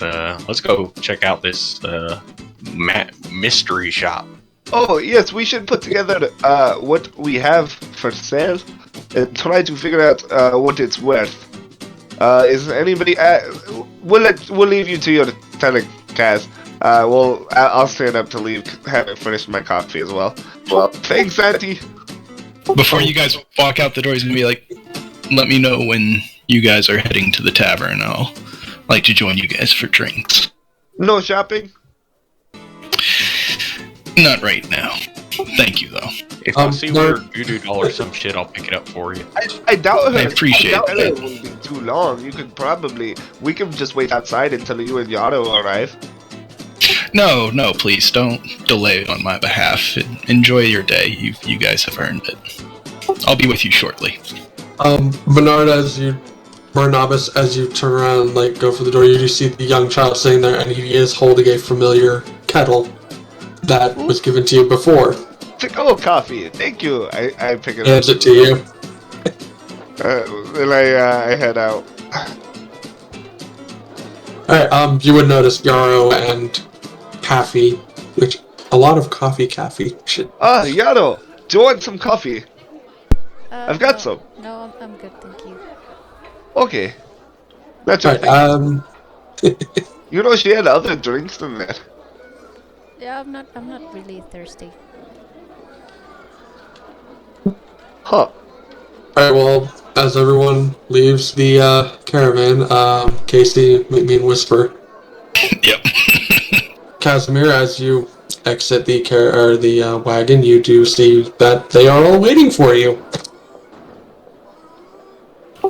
I step out and go, you didn't all wait for me, did you? Yeah, we did. My apologies. I hope I didn't keep you too long. Oh, no, it's alright. How much time had passed? Oh, I don't know shit, how much time passed in your life? A lot. Like what, 15 minutes? Fair. Well, my apologies. If you guys would like to go shopping or drink, I'd love to accompany you. Well, we were gonna hit this shop. We had decided on selling the bloodstones, the ruby eye, maybe the horn that we picked up, and then the shiny sword. So. Right. Right, we can get. We've interacted with these items long enough to know whether or not they're magic, right? I mean, some of you spent time to know that the sword you definitely know is magic. You presume the armor has some sort of enchantment because it just literally can't get dirty. Yeah, but what you've noticed. I'm just wearing that. But other than that, you haven't really checked anything else. Okay. Casimir, do you know anything about gems or jewels or anything? Maybe you'd like to check out this ruby, see if it's worth any money. Certainly. I'm gonna take a look at it and see if there's any magical stuff to it, but also see if I can appraise it. See if there's any magical stuff about the ruby. Yeah. Go ahead and do an Arcana check.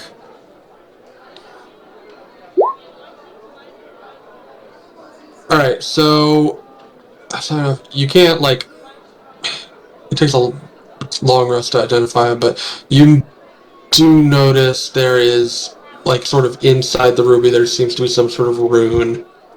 There's, like, something magical, but you have no idea. You'd have to, like, take longer to actually study it and identify it.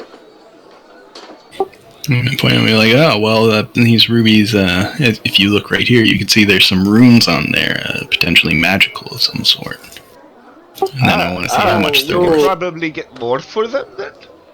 Probably. Figure it out what it is first. I might do that while we stay the night. Fair enough. And then I want to see if I can appraise them, I suppose. Yeah. Make a general intelligence check. Okay. Saving? Oh no, you said general. Gotcha. Yep, general intelligence. I can do this. I'm really smart. Him and I are looking at them, both trying to appraise them, because we're buddy-buddy. So do I have advantage, or does he have advantage? Is he helping you?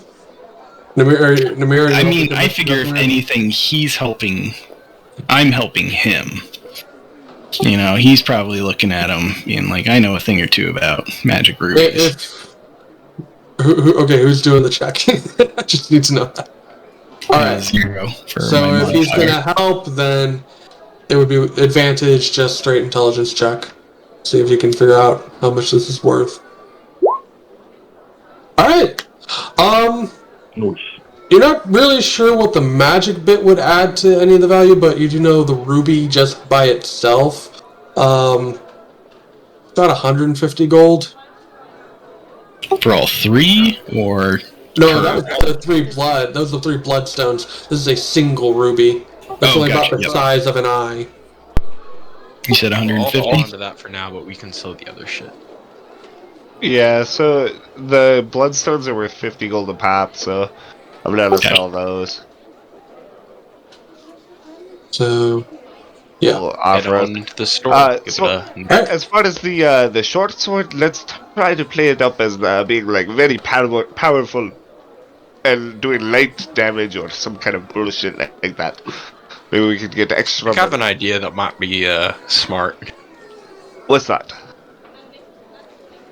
Here, just give me this. Or actually, I can't do that. Never mind. You wanna...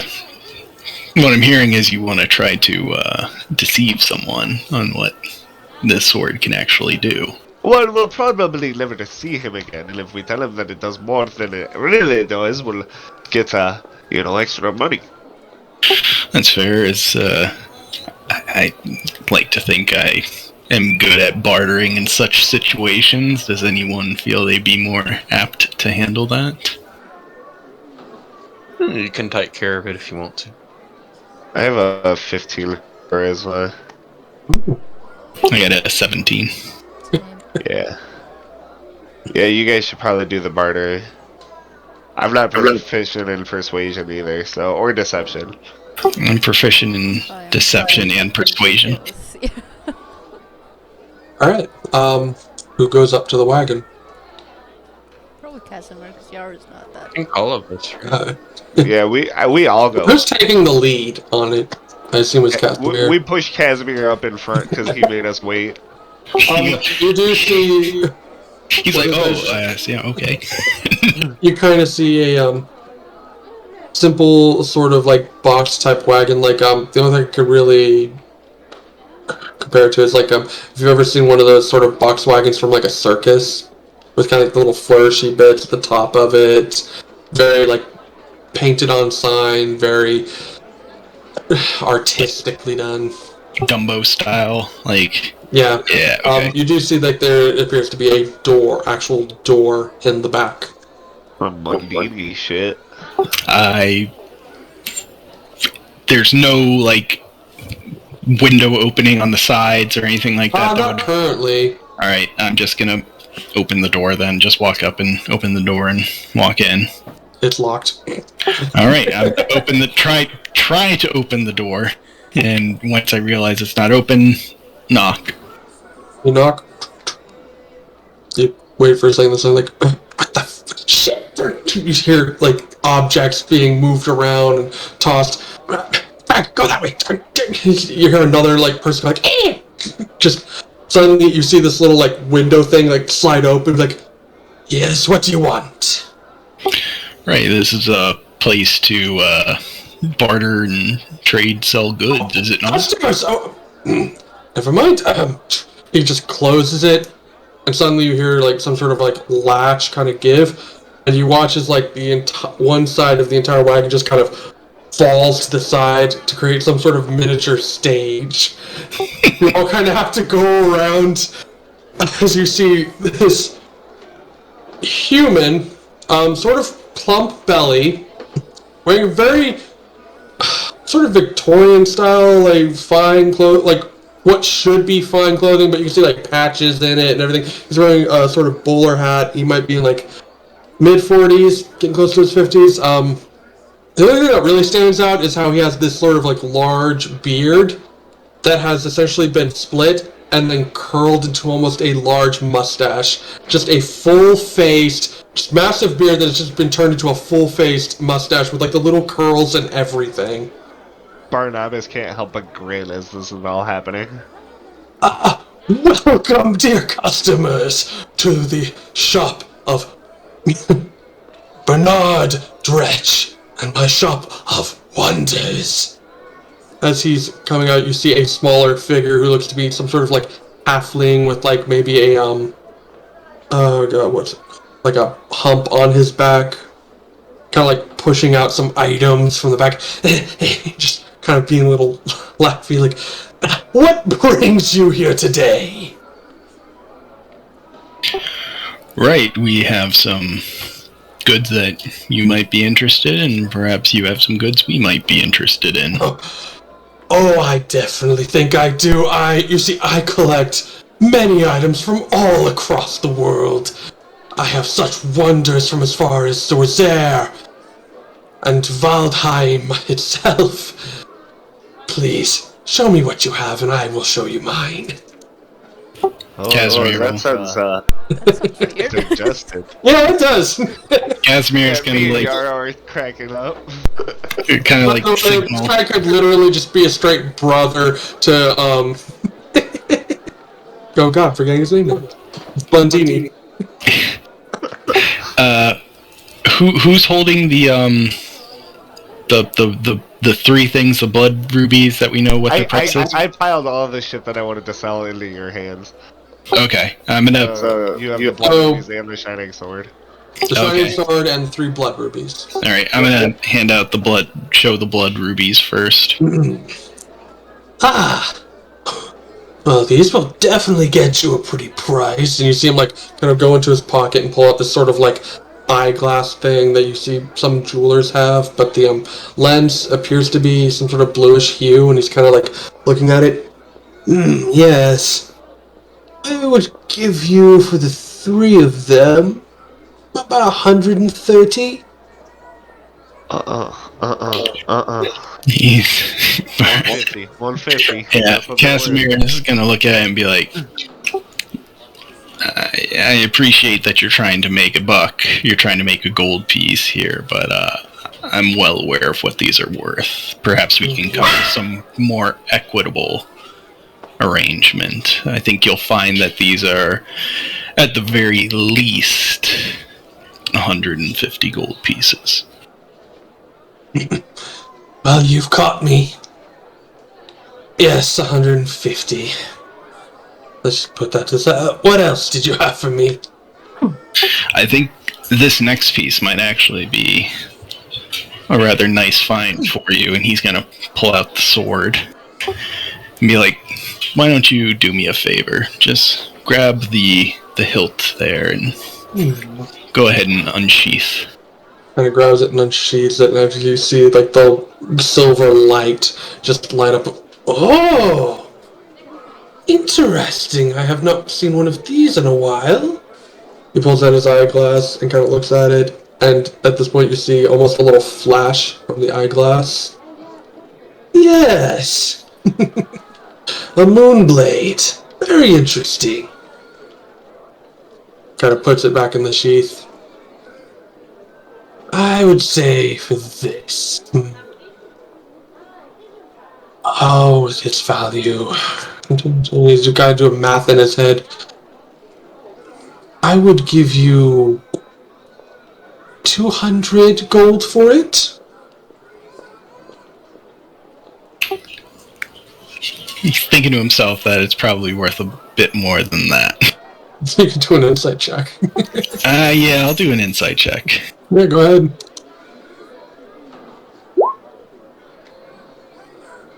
I mean, with the way he did the thing before, you can definitely tell he's probably underpricing it a bit, just to get his maximum value out of it.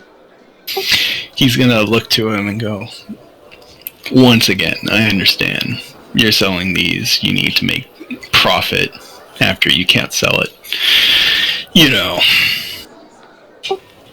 at market value, per se.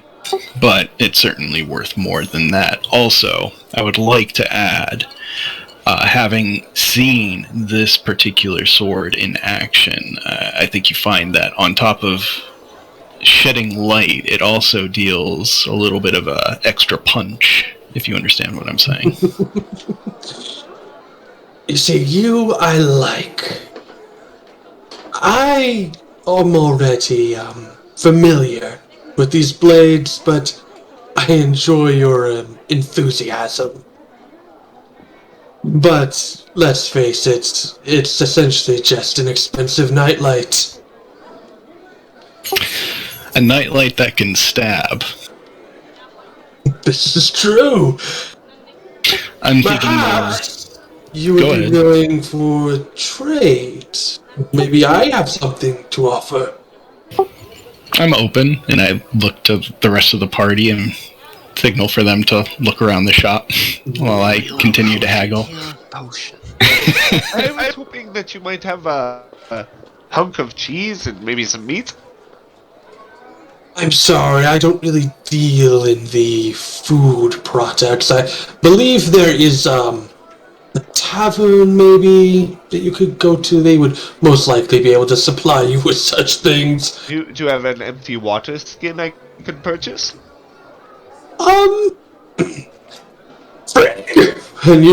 just yells out, you just see this tiny guy like, yes, master, get the water skin. Which one? The one in the back. Just go.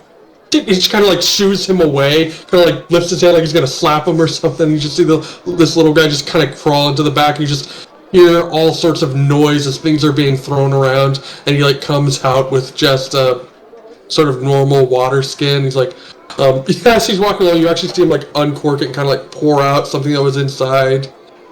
It just brings up like, here we are, a water skin. Alright, since that's dirty, I want it for 1 silver. I'm not paying more. Fair enough, 1 silver. Casimir, oh, sorry, go ahead. Healer kit? Does he have a healer kit? Unfortunately, I do not seem to have any of those. Yeah.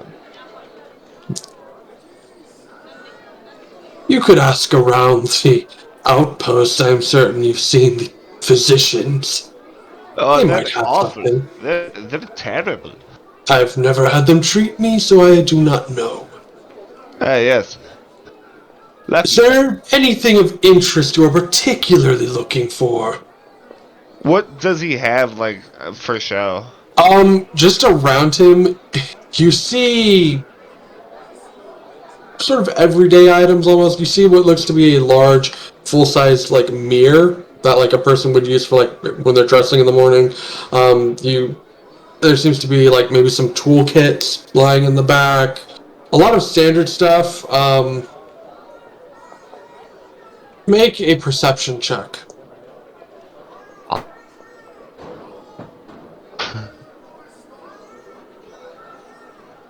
Just me. Okay. Yeah, you just I'm really distracted. Your by eyes get lost in just the mass of items that he has in this wagon. I feel that. Could I get some crossbow bolts? I believe we may have some. Yes. He kind of like slaps the little hunchback and just, go get the crossbows. And he's like, yes, master. He just goes off. Comes back with how many did you need? Like 13. All right. Here we go. And he grabs like a thing and he just starts counting out bolts until there's like 13. That would be let's see how much are crossbow bolts. There's like arrows I know are like a gold for 20 of them. You said the sword we have is a moon blade, right? Yes. Okay. Blade. Okay, where the heck are the bolts? Ah, there they are.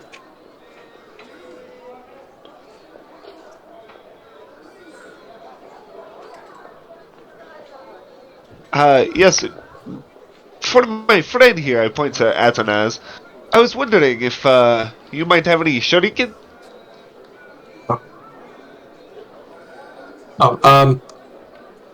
Well, to answer you, Those are involved.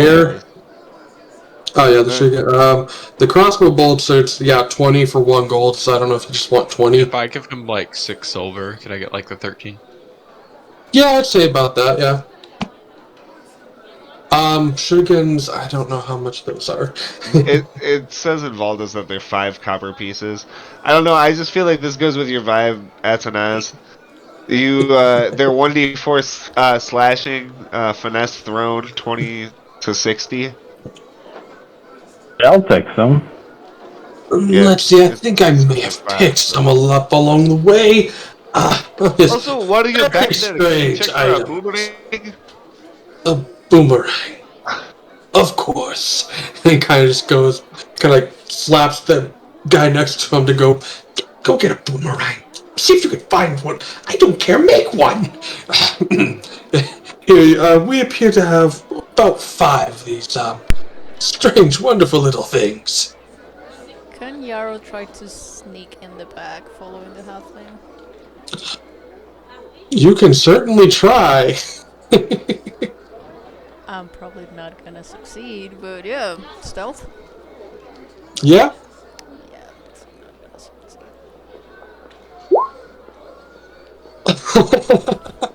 As you kind of start climbing over the edge, you kind of grab something that you think is like a part of the stage, but it turns out to just be like a statue of some sort of doll or something, just like a doll. And you just grab it and kind of slip off the stage.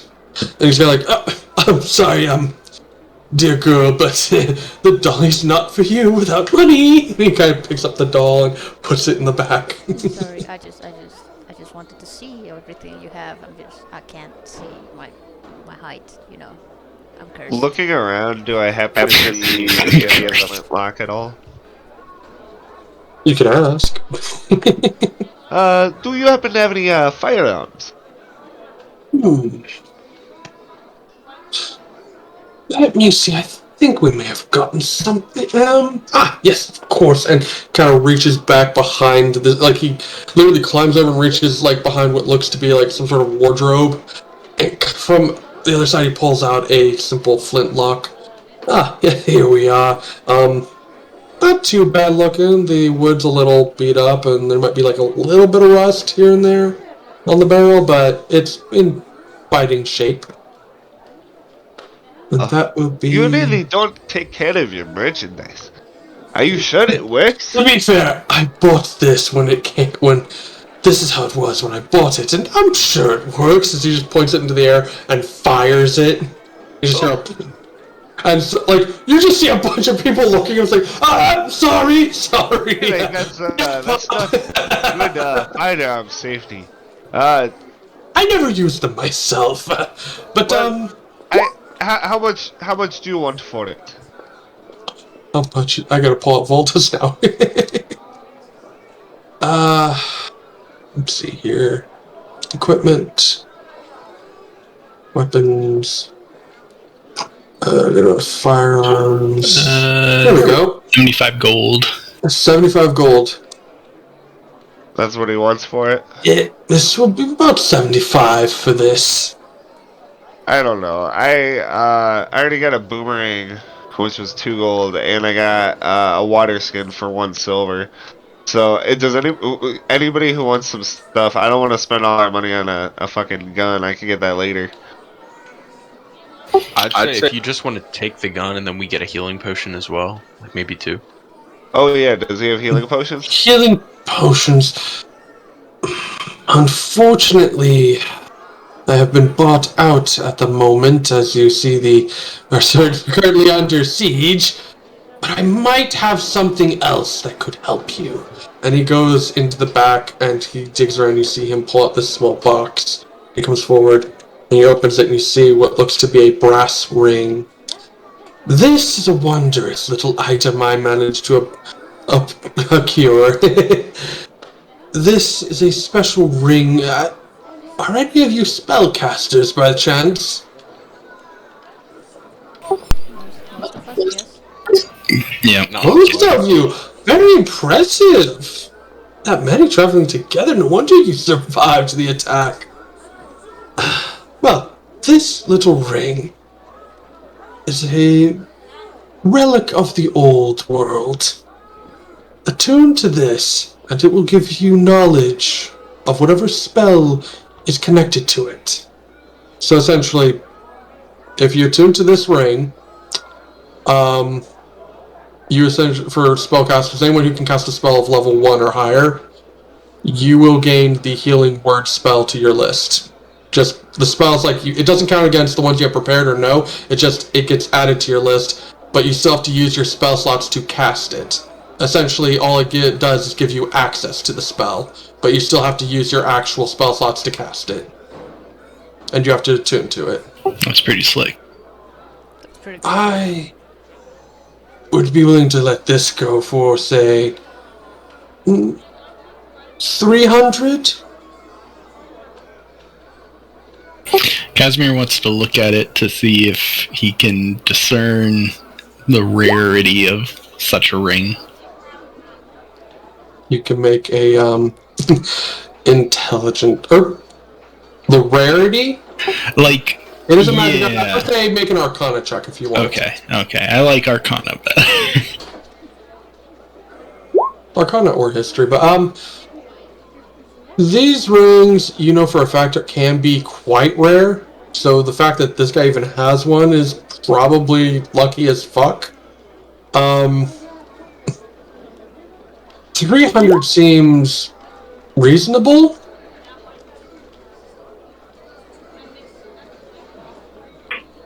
Let's see, how about... Let's see, you showed him the sword and the 3 blood... For the sword and 2 of the blood rubies, I could give you this. No, I'm sorry. That the blood rubies alone, 2 are worth 300, and I think... no, they're 50 gold apiece. Oh, they're 50 gold So apiece? they're 150 for all 3. Oh, gotcha. Stones and the sword's actually a pretty good deal. Yeah, so he's gonna look at him and be like, you and I both know the sword is worth far more than that. A moon blade. Fine. I can do you an even trade. The blade for the ring. Blade for the ring, that's still barely... Come on. I can't. Alright, Casimir, shut the fuck Hey, up. So maybe I would Casimir. lose in your pocket. I think the blade for the ring is a good trade. I believe the blade on top of the ring plus... Look, 150 this ring gives you gold access worth of to magical extra power. The blade is basically a fucking flashlight. Whatever that is. Blade that it's a moon blade. Let's not forget that. And also, you're saying gives us access to magical power. Well, we have shown you most of us already have access to magical power. Yes, but do you have access to healing magical power? Because, I mean, your friend was just asking for healing potions, which kind of gives me the sense that you might not have that. A simple matter of studying a couple of spells here or there. I happen to have a book that could perhaps teach me those exact spells. And he's thinking of flawed reconstruction. I'm gonna message Casimir while this is going on, so just only Casimir hears it. Like, Casimir, just stop. This is a good deal. Just take the ring. I guess the ring will have to wait for someone else. How much was the ring again? 300? Yeah. He's gonna go, how about the blade for the ring plus 75 gold pieces? Make a persuasion check.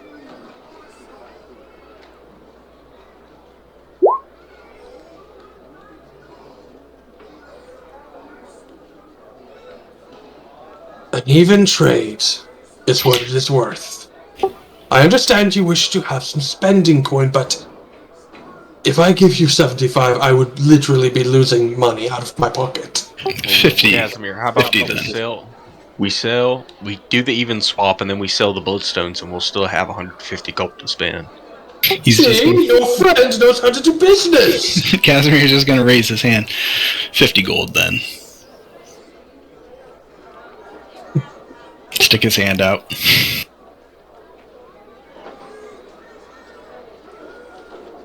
Oops. For the sword, I will give you the ring, and, yes, go get that. And whatever is in this case, and he is holding what looks to be a scroll case. He's gonna look at everybody. I mean, as far as he can, Casimir can tell, everyone was ready to just trade the ring for the sword. So Casimir's just look around to see if there's any objection and go. Is anyone going to show any sign of objection? I think it's good. All right, Casimir's gonna go, stick his hand out and go, deal. All right. I have another question. He gives you the ring and the scroll, and he takes the sword. So I have 5 gold pieces, and 8 silver pieces.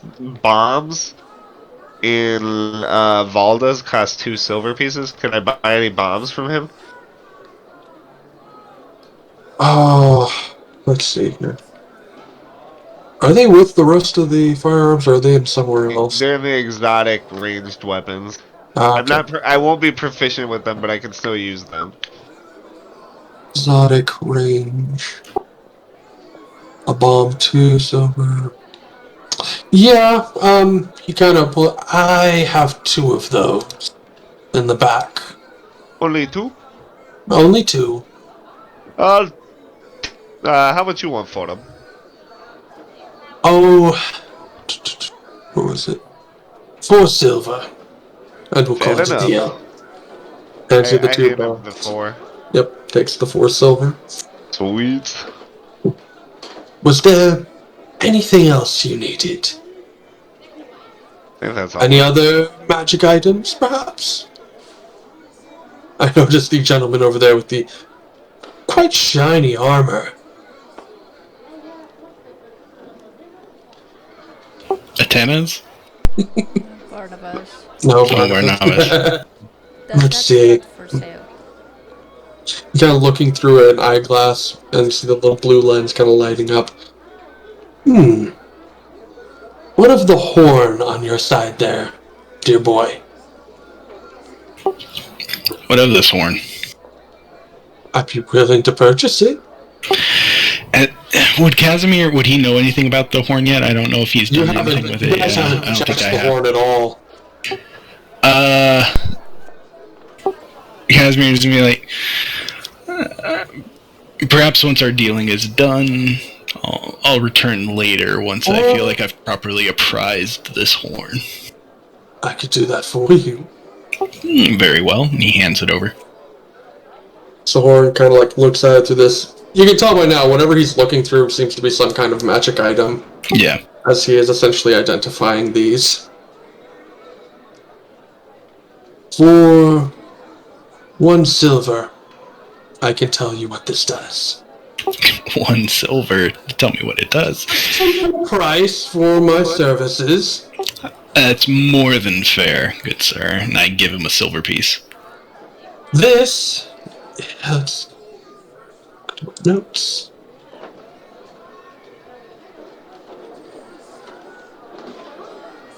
There we go. Is the Horn of Silent Alarm. And I gotta look it up to see what it actually fucking does. I am for sure keeping that. Do you know what it does?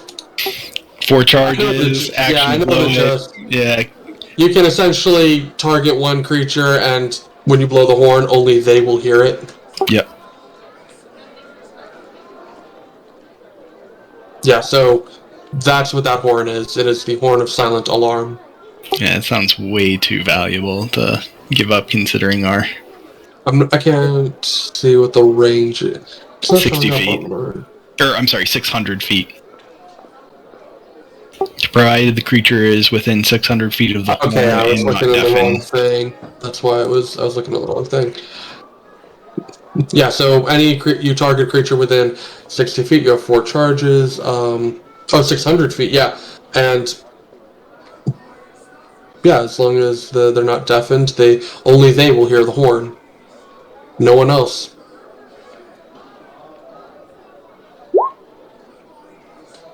Right, well, drinks? Oh, yes, drinks. I agree. Is our business concluded? Any other items you might wish to know about, or deals to make? Perhaps we'll come by later. I'll throw him a silver and ask him to identify the gem. Oh, smart. Rupees themselves are already valuable. Let's see here. He kind of looks at it. Casimir will say while he's doing it, I think you'll find this more than just some ordinary ruby. Yes, I can see that. Oh. This, my friend, is a ruby of the War Mage. This little treasure, for anyone who is a magic wielder. Okay, so basically, if you have a weapon, you can essentially attune this ruby to that weapon, and that weapon is essentially your arcane focus. It basically allows you to turn your weapon into an arcane focus. Y'all don't mind if I keep that for now. It's not useful now, but when I level up, Let's see. Oh wait, I don't think it needs actual attunement. Oh yeah, you just press it to a weapon for 10 minutes. I'm cool with Namir taking that. Yeah, 100%. He does not ask for much, so... Nope. He just wants to get everybody drunk. Yeah. Just the alcohol. Yeah, there's the...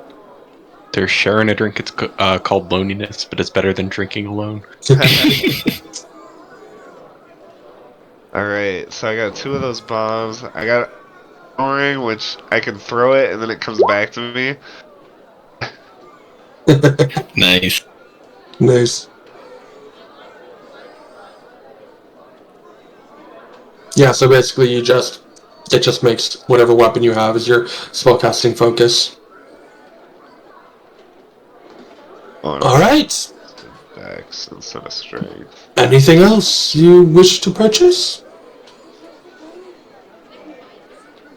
Casimir's gonna look around at everybody to see if everyone's happy with what's happened. Yeah, I'm just like, Barnabas is just kind of like holding up the 2 bombs that he bought, just kind of like weighing them, and then he straps them onto his bandolier, and then he does. Better hope you don't get hit by a fireball. Yep. Well, what you gonna do, right? And then sling the boomerang on my back, and it's like I gotta find a place to rinse off this disgusting water skin. Hey, one last thing. Do you want to buy any Mufat? Wait, what? Mufat balls in your mouth. God damn it. You know? No thank you. Oh, If- Lord. Go ahead off to the bar. That is it. Business concluded.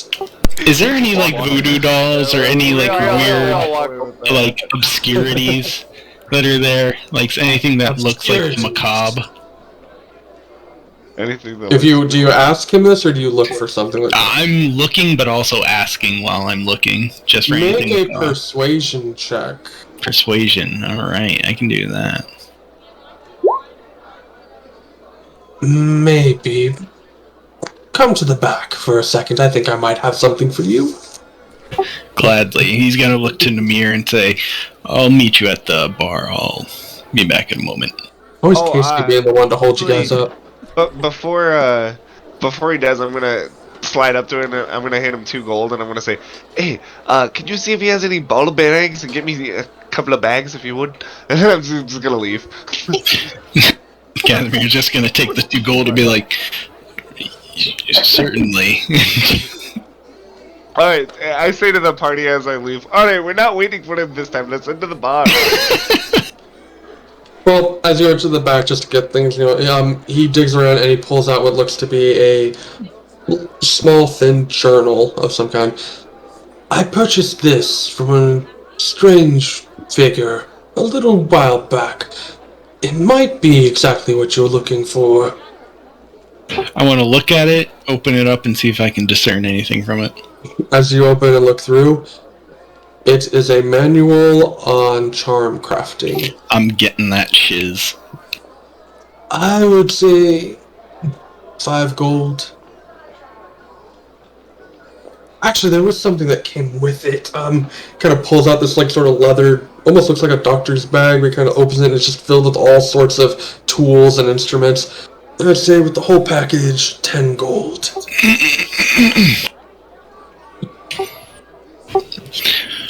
Perhaps you could allow that to add on to the price of the moon sword, the moon blade.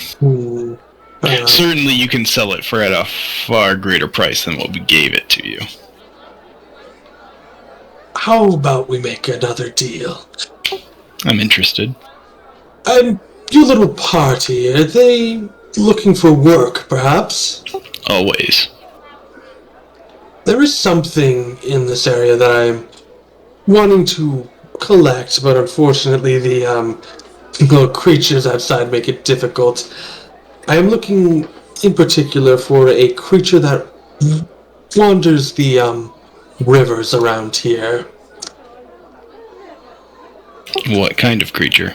Let's see. Let's see, I had a drawing here somewhere, and he pulls out a sketch of what looks to be some sort of stingray-like creature, but with like 3 like tails behind it instead of 1. The creatures themselves aren't very big, but they do manage to travel in numbers. Bring me one of them, alive or dead, and preferably alive. I could give you more. Well, no, actually, preferably dead. I don't really need it alive, do I? Bring me just one of these creatures, and I will give you this toolkit now. And when you return with it, 200 gold? I think we could have that arranged. I don't see why not. I don't know what that is, but you're not killing it. Yeah. Well, he said bring one alive or dead. Prefers dead. Oh, yes, trust me. If you manage to run into one, I don't think you could catch it alive. Oh, and be careful of the mother. Right. Be careful of the mother. Any particular reason? Have you ever heard of an aboleth? What would I have? History check. Or this would be nature. Do a nature check. Let's see. Oh, you have, and you know that they are not good news. They are very bad news. What I need is not an actual aboleth, but a sort of it is a child of one. It is, there is a certain aboleth around here called a brood mother, and certain individuals can make certain materials from the, brood. Just one of these creatures. Trust me, they should be fairly easy to find. I think they're everywhere around here, but if you manage to get one, just make sure that the mother does not know, for that could be very bad for you. Very well. I'll take the book and inform my party of the arrangement. Right. And next week I'll have some recipes for you. Nice. Getting everybody into some shit again. Why was it me? They should not leave you alone. They really do his jobs without us. He's like, yeah, they don't need to know, but this is what we're doing. I don't even know what an aboleth is at this point with a natural 20. Oh, man. You're going into some shit. I mean, if you can get one without pissing off the mom, yeah. I mean, the also thing that I sit there and go is, I have the book, so. Yeah, but 200 gold isn't too bad. No, I'm gonna let them know about that and see how they feel. Yeah, he mostly, like, the book and all that, he mostly just probably gave you because no one else was ever gonna buy it and it was just sitting around. Exactly. So it's just kind of like, maybe I can get these guys to do some work for me. But, yep. Remember to get my ball bearings? I was about to say, before I leave, I am asking about ball bearings, because had I not... how much is I would have been able to afford I could have bought the book with the money Barnabas gave me, but... Good on you. I would have believed you if you said that he didn't have any and you just used it. Oh. Right, but then I would have been like, okay, a bag of ones that, okay, so you want, Exactly. how many do you want? How much would 2 gold get me? About 2 bags, 2,000. They're very Certainly. small. That sounds perfect. Alright, so 2 gold, he gets you 2 bags, about 4 pounds of weight. Barnabas didn't tell me how much he wanted, so I figured 2 golds worth was how much That's he wanted. exactly what I wanted. No Oh, thank God, thank God. If that concludes our business for this evening, the sun appears to be going down, and I need my rest.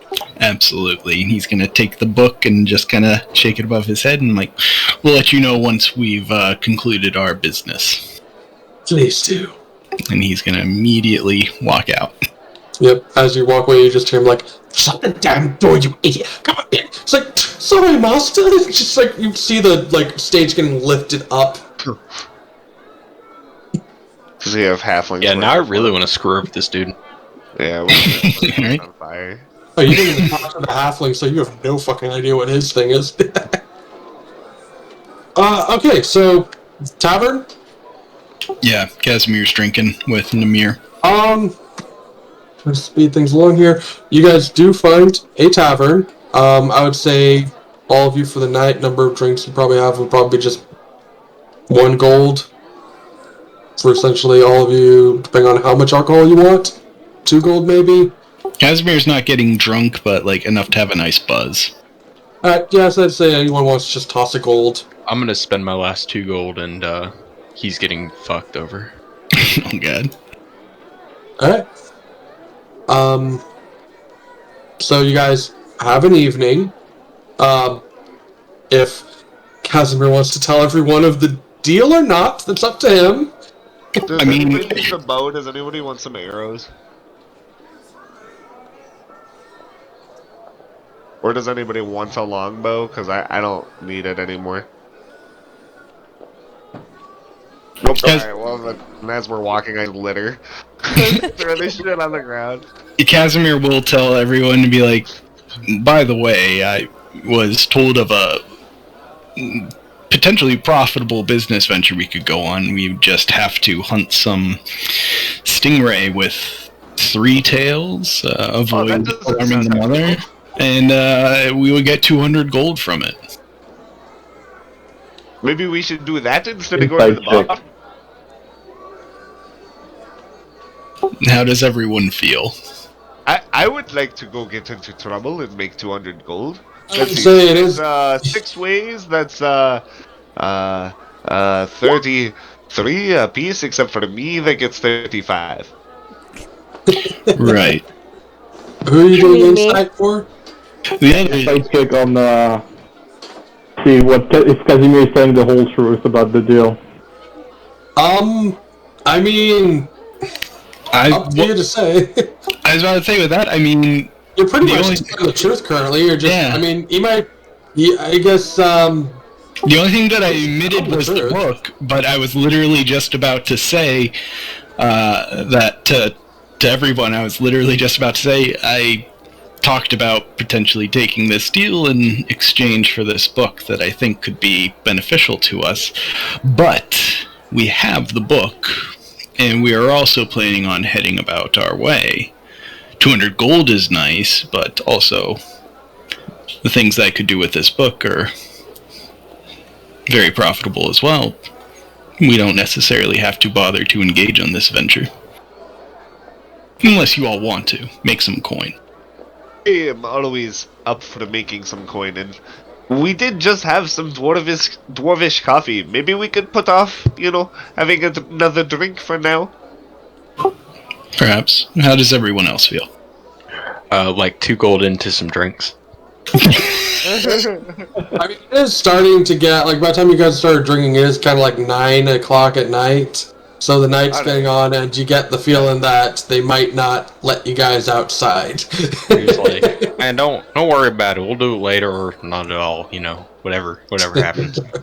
A big frothing beer appears, and then Barnabas is like, "Oh, right," starts drinking the beer. Alright. Not even thinking about going out. As the evening transpires, you guys get tipsy. Whoever is who's drinking? I'm drinking. I'm drinking, but to keep my wits about me, Alright, so who's getting fucked up is the question. Me. Barnabas, Namir, Barnabas. Yarrow. Yeah. Yara, are you getting... Okay. All of the above. she's a kid.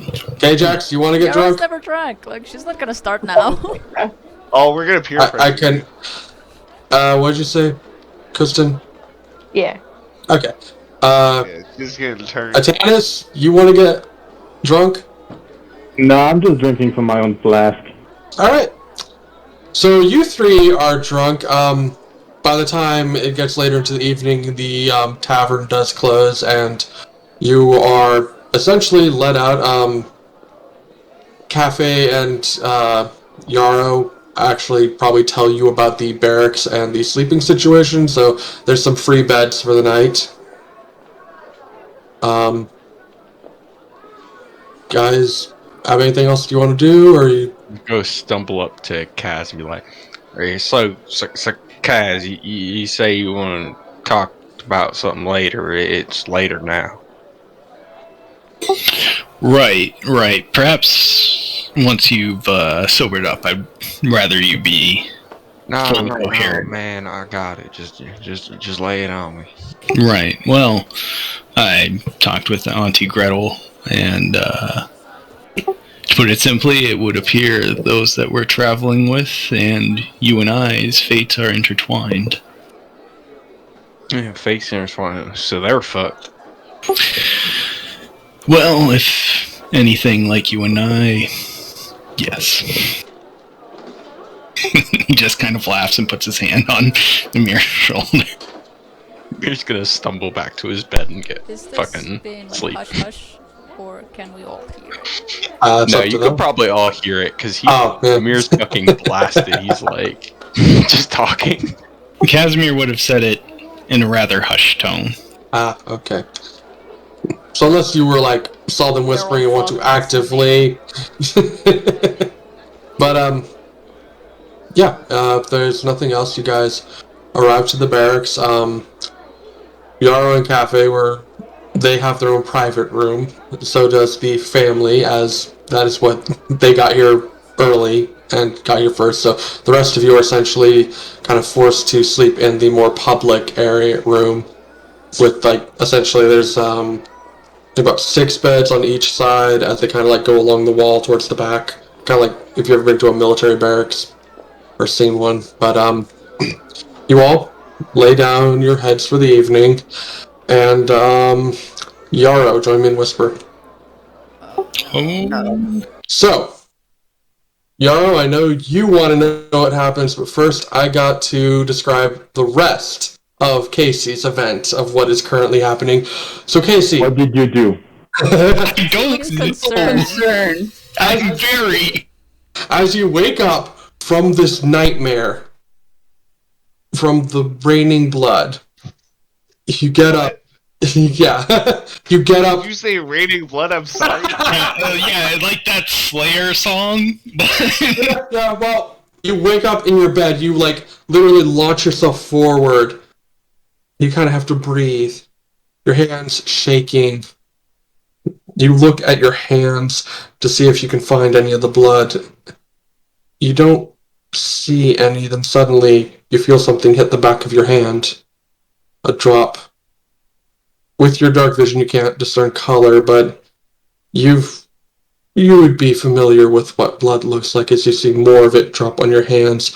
You see your head, then you hear of something above you making a cracking and tearing sound as you look up. And in the rafters, you see this humanoid creature. Jaws, no mouth at all, just this big, toothy, jagged smile that is currently has one of the other commoner patrons who was in this barracks with you guys holding them in the rafters and is currently chewing through their neck. As you look up, it sees the movement and its eyes just turn towards you. It looks down at you. It pulls its mouth away, just opens up drops the body, and lunges. Oh shit. So we're gonna go back to Yarrow for a second because she got her own shit to deal with. We're gonna go ahead and do this here so that they know what happened. That's some fucked up shit. So Yarrow, you have just woken up to Kathy leaning against your bed, holding her side with her short sword in hand, while a dark figure carrying a rapier is on the other side of the room. This is basically just to let everyone know that there is some combat, but I'm gonna go ahead and end this here tonight. Oh, you bastard. You motherfucker! No! I feel like it. Still another 40 We got this. We can get this going. We can get this going. It ends really well here, and I know that next week we're gonna. I mean, if you don't That's what Alex did to us last week. Yeah, I feel you. It depends on how many Alex of you and want Mike to right now. because this could potentially go past midnight, or it potentially couldn't. It really depends on what happens. I'm all on board for anything, but leave it to the group. I'm down to clown, but Does anyone need to go to bed? Nope. I work open to close tomorrow, and I now work 40 minutes away from work or from home. Oh, so I kind of Yeah, I hate to be the party pooper, but I kind of have to go as well. Yeah, I kind of feel like this is a good ending point to kind of get you guys pumped for next. At least you only have to wait a week. If we got a long rest, do I get to roll or something for the thing? You would have gotten a short rest. Currently, the long rest hasn't ended yet. It's still the middle of the night. I would say at this point, you guys have only gotten a short rest. So at least put that down that you guys have gotten, at this point, at the very least, a short rest. As it is the middle of the night. Oh, something I should mention. So far only Yarrow and,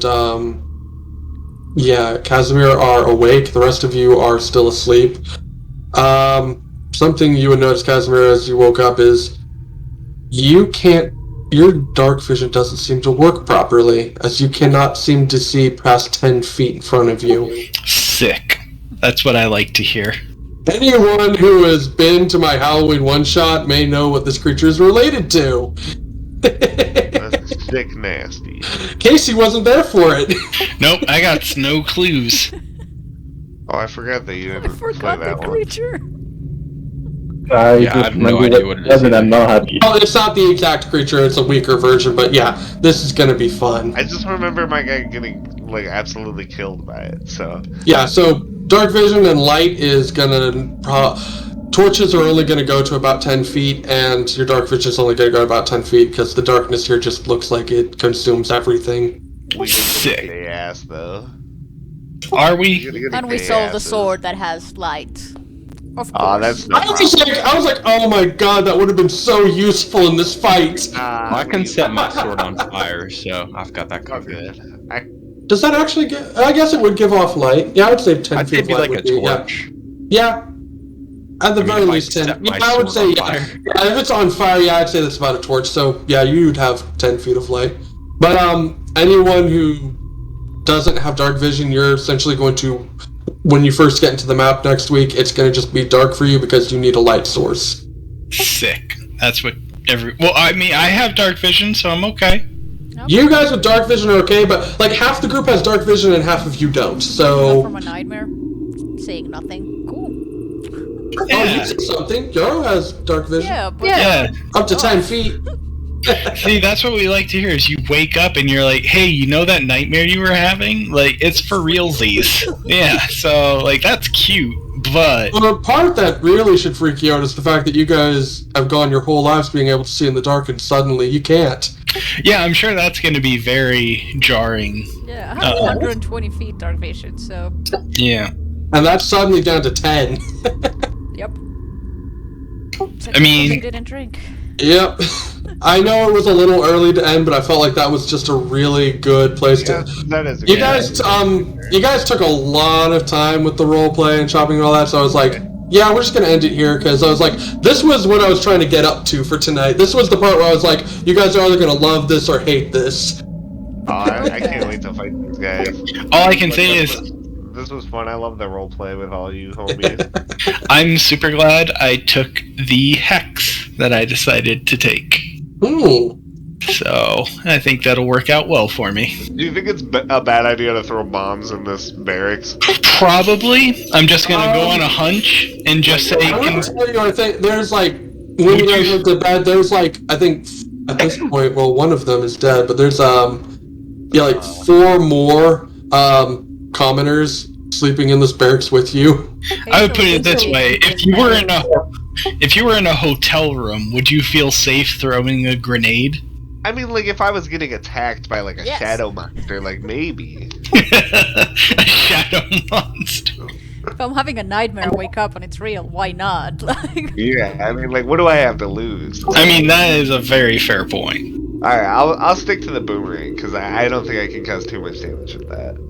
Just fucking You hit can- it with the boomerang, and then it comes flying back and just, like, conks the counter in the head. It's like, oh shit, I killed that guy. Alright, well, My B, homie. Yeah, my bad. My bad. Can you even throw a boomerang inside a building? Yeah, there's no rules against it. Yeah, I guess. I mean, That- you need, yeah. there's gonna be. Because technically, you would need a lot of space for it to come back. Well, I mean, I think given the the rules for the boomerang, it doesn't really function like an actual boomerang. Yeah, it's a magic boomerang. No, it's just a, you know. It has the return feature on it, which is equivalent to Thundin being able to put it on a warhammer that isn't magical, but yet at the same time have it coming back to him. So, you're a bad man, both of you, Alex and Mike. You're bad men. Terrible people. I mean, when Alex did his last week, I was like, oh my god, this is gonna be shit when I do it next the following week. I legit have come up with like 2 characters, like backup just in case Thundin dies, because like I don't trust my rolls all that well. So I have one character that I really want to play, but Yeah, I've been playing pretty intense on the combat. I feel like, I read that book, The Monsters Know What They're Doing, and then I'm like, okay, so... Yeah, when the monsters know what they're doing, it gets terrifying. I'm so glad you read that book. Such a good book. happy. No, because it makes the combat a lot more interesting and fun, but at the same time, I hate you for it. So this one's going to be very interesting because you're going to be dealing with some shit. Yeah, that sounds fun. You're always locked in a room alone with someone that, yeah. I just can't wait to figure out who's all the injured. secrets. Am I in the room with other people at least? Yes, you are in the common area, which is like there's like your group. Like real loud. So Yeah. there's 4 other commoners. Well, there was 5, but one of them, kind of didn't live that long. What? How did that happen? Just kidding. That's where the blood was coming from. Yeah, I was about to say, it's the guy from the ceiling. The rest of you are in the common room with the other 4 commoners. Yeah, so that has like 12 hit points. It's alone. I don't think you can do that. Just want to get to Wallachia, man. I wouldn't do all this Both, bullshit. Nina, Yori, the family are in the other private room in the back, so They're alive. who knows? Yeah. They're Schrodinger's family.